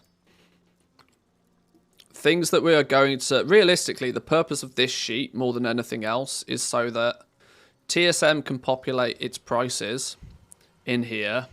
And then what we can do is later on in the sheet, whenever we need to pull the price for one of these items, we can just pull it from this one sheet. And it can do all of the maths and magic somewhere else. And more importantly for me than anything else, in the early days when TSM's market prices for things are probably all over the place, you can come in here and go, actually, no, rank 3 bubble pop is not 7,000 gold like TSM says. It's actually only 10 gold. And you can say, right, override that price and it will use that price instead of TSM's price.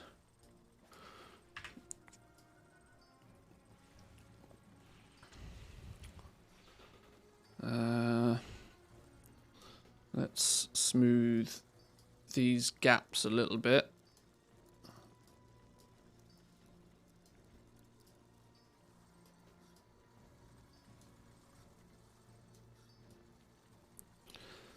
Let's get rid of you. Just because I've got unnecessary OCD about these. In fact, all of these things can probably be crushed together. We don't need big gaps between all of these. A gap between these and these makes sense. This lot can all just be stacked.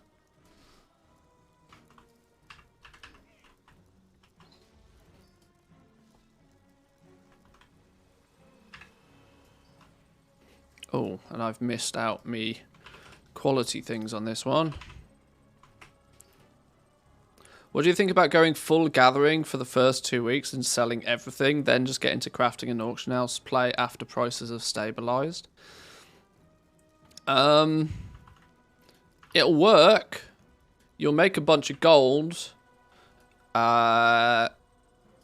Yet you'll probably find that you're less than efficient when it comes to crafting because you'll have missed out on a week or two's worth of knowledge compared to all of the other crafters. You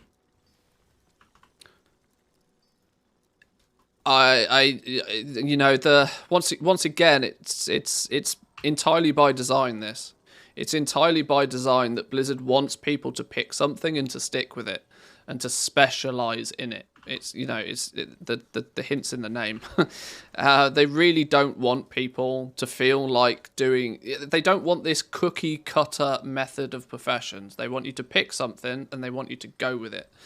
And they want to make it so that the longer you stick with it, the better the results you get with it. So flipping from one to the other, it's almost impossible to say whether it's going to be worthwhile doing or not. I probably would go as far as to say, if you want to do crafting, do crafting. But that's because I'm slightly biased because I prefer crafting and don't like farming. So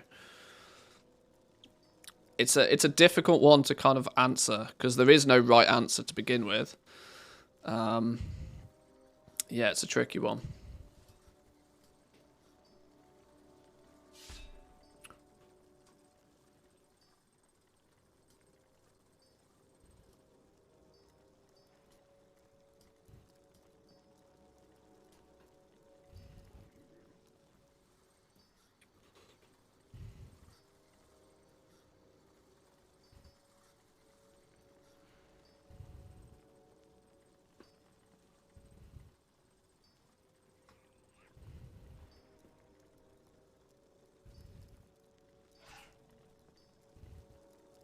Okay, that's looking about as neat and tidy as I feel it needs to be.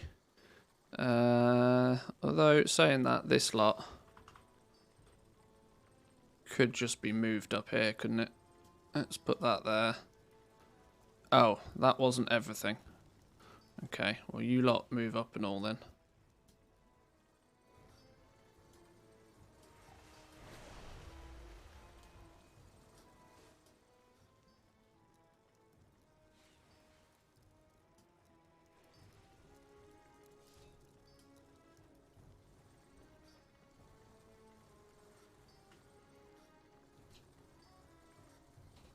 That'll do. That'll do. That's looking pretty smart now. We can start doing some fancy stuff with this. Firstly, I'm going to need to go through and I'm going to need to name all of these boxes, which is not going to be fun. But it means I can then easily reference them. Instead of having to put sheet name and then cell number, I can just reference Hockenbloom 1, Hockenbloom 2, Hockenbloom 3, and it'll pull these prices. Nice. I like it. I like it. I like it a lot. I figure a weekly cap on knowledge will make changing professions hard the longer we go into the expansion. Yes, it will. It definitely will. There's the obvious questions. There's the obvious question of, is there going to be any catch-up? And I presume that there probably will be something, but I'm not holding my breath. Look how long it took us before there was any form of catch-up whatsoever for, like, Shadowlands Legendaries. This is why I'm looking to get into crafting nice and quickly, nice and early, and just very simply just keep at it. Just stick with it. The longer you stick with it, the better you'll be. And that, like I said, I've said this a few times, it's entirely by design. Blizzard want people to, if you are a blacksmith, they want you to be a blacksmith. They want you to both be better at being a blacksmith, but they also want to make it feel they deliberately want to make it feel painful to stop being a blacksmith and to start being something else. Missing stars on alloys? I am indeed. Thank you.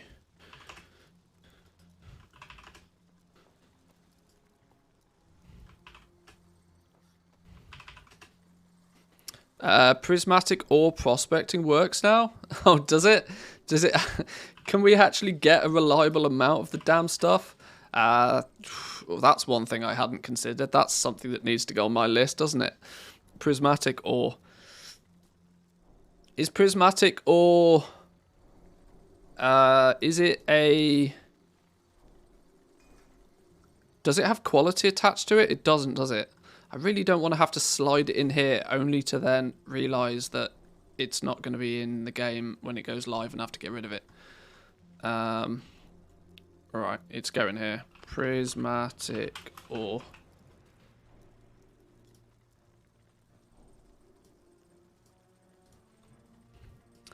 There we go. I only prospected the 5 I had. I'm almost convinced Prismatic Ore is not going to make it to the game when it goes live. Do you think it's viable to level as a gatherer and then switch your professions? Viable, yes. Optimal, no.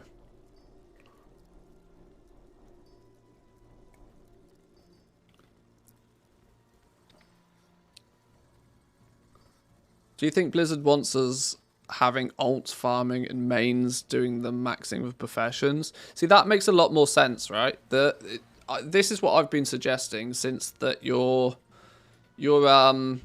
gathering professions don't really rely on... Gathering professions are not reliant on reputation anywhere near as much as the crafting professions are. So that does kind of make sense to put gathering on your alts and have your main crafting professions do what main crafters do, you know?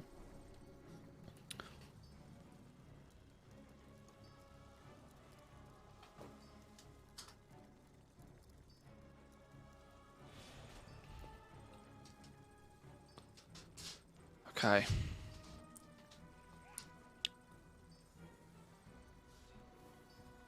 I'm clearly going to, the more I play with this, the more I'm going to find extra materials that need to go on this list. But it's a good start. I haven't done vendor mats yet, actually, but vendor mats, you know, a simple addition. We'll just add on to the vendor mat list as and when we come across them.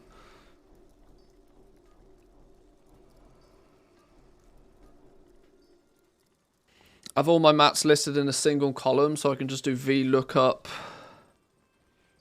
to look up the price for any mats. Oh, I see. Okay. Yeah, I make my sheet look a little bit. I just name the cells. If I name this cell, for example, Ceravite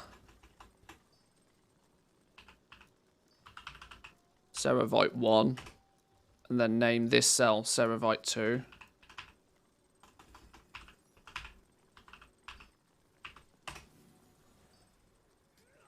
And then this cell, Ceravite 3.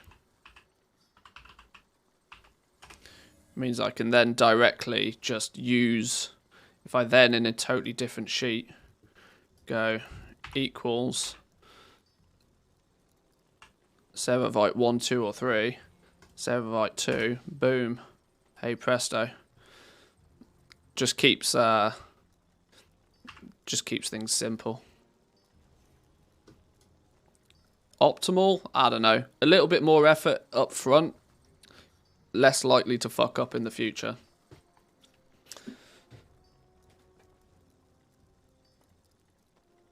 I'm thinking that in some cases it might be worth picking a specialization at 25 just to unlock a recipe for use whilst leveling. Possibly. My recommendation though to most is not to. Until you've at least, unless you already know what spec you're going to want to focus on to begin with, because let's not forget that if you're a profession that has 3 specs, you are basically choosing not the one that you want to use, but the one you can do without for the longest, because leveling from 50 to 100 is going to be the grind, right? You can get to 50 very quickly, and 50 will unlock 2 specs for you. But if you've got 3, you're not going to have any access to that 3rd spec until you've maxed your profession. And that's really the decision you're actually making. You're not making the decision of which ones do I want straight away. You're making the decision of, right, which is the one I can do without for the longest. So you got to be careful of that. You got to be careful of that. If you just go along them and pick them, and then you realize, shit, I wanted to spec into something, and there's nodes in that tree that I want to use, but I can't get them until it's just going to be horrible. So just be careful.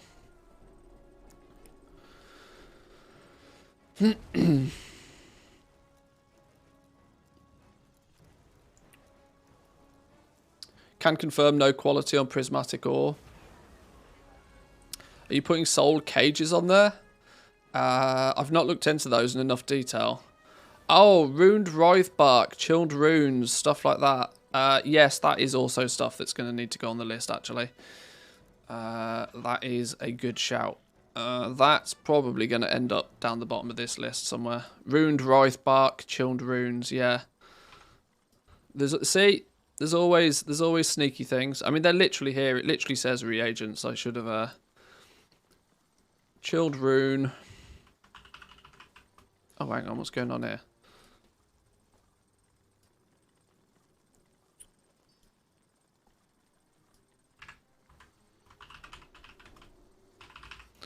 Chilled Rune. There's 3 levels of Chilled Runes.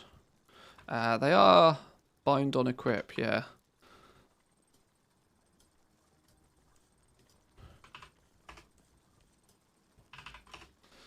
Chilled Runes, then Ruined Wraith Bark.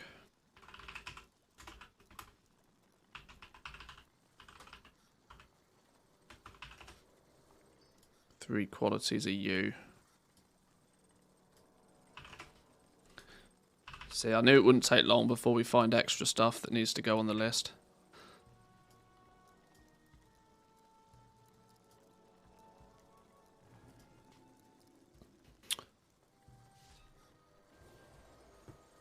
Way easier to read formulas with names in. Oh, that's my theory behind it, at least anyway. It's probably not, I don't know, it's probably not, you know, Excel best practices, but I don't ever proclaim to be a wizard about these things. I just do what I know works. Do you think there's a lot of gold to be made going full prospecting at the start? It's quite clear to me already that jewel crafters, if they choose to specialize in crafting jewelry or they choose to specialize in crafting gems, that they are likely to need the expertise of a full prospect jewel crafter to get the best quality materials.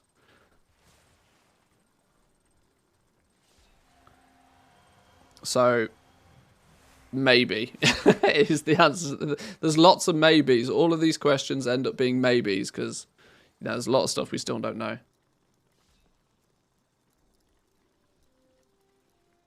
I think they've changed up some of the prospecting rates. I've got 8 diamonds from 2k 1-star Ceravite without even mass-specting the prospect tree.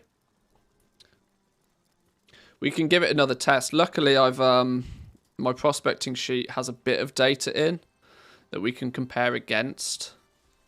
I've got data for both prospecting with full spec build, full prospecting build, and I've got some data for just regular Joe jewel crafting build. So we can test all that. It's always subject to changes, but I'm building it all out now so that as and when changes come in, it's just easy to change some numbers in some boxes. That's the plan, at least. Enterprising is now giving prospecting skill. Are you saying that they've changed? Are you saying that they've changed the spec trees?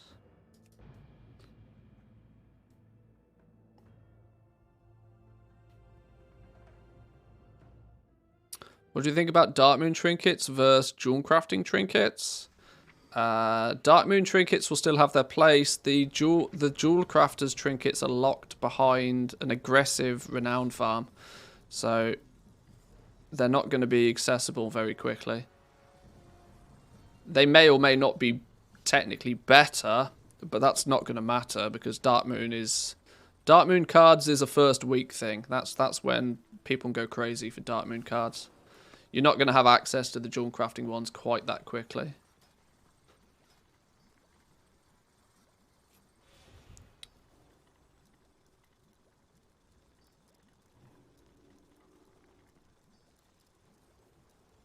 That's a new node. I don't think that was there before.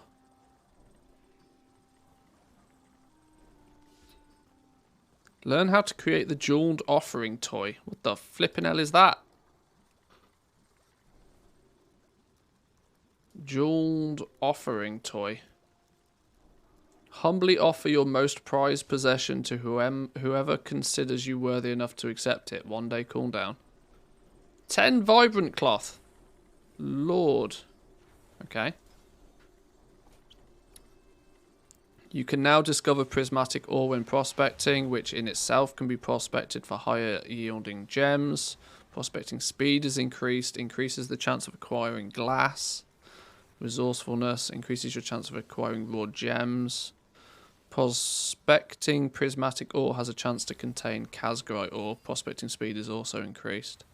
This all looks to be the same as what I remember it to be. There does seem to be a few odd changes here and there. Luckily, we can just keep an eye on this as time goes on. There's no real rush. Look at my bags. Ridiculous. Right, well then, boys and girls, I think for today at least I'm going to leave it there. I didn't even have any breakfast this morning. I'm getting real hungry. I think, though, although this was a very heavy spreadsheet-focused stream, and the fact that there may be a few of these in the upcoming days and weeks as we, you know, progress closer to Dragonflight, I think I got a lot done today. I got a lot done for what I wanted to get done anyway.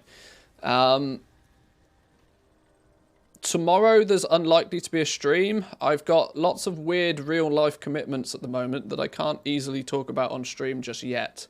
You'll find out eventually, but I've got some stuff I need to sort tomorrow.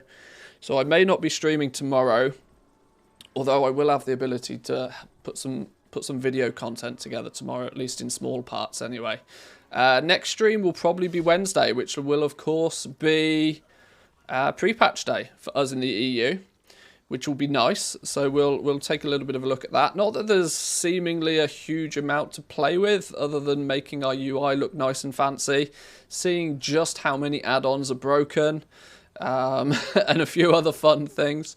So we'll be doing all of that on Wednesday. So if you haven't already, and if you enjoyed the stream today, please hit that follow button. Lots of you have today, by the way, so thank you for those follows. I know it doesn't make a big sound alert, but your notification for following does pop up above my head. I do spot them, I do pay attention to them, so thank you. But yeah, we'll be back on Wednesday for another stream, I think, boys and girls. So until then, enjoy the rest of your day. If you're playing on Team NA, enjoy pre-patch when it lands tomorrow. And yeah, I'll see you all on Wednesday. Have a good one. Peace.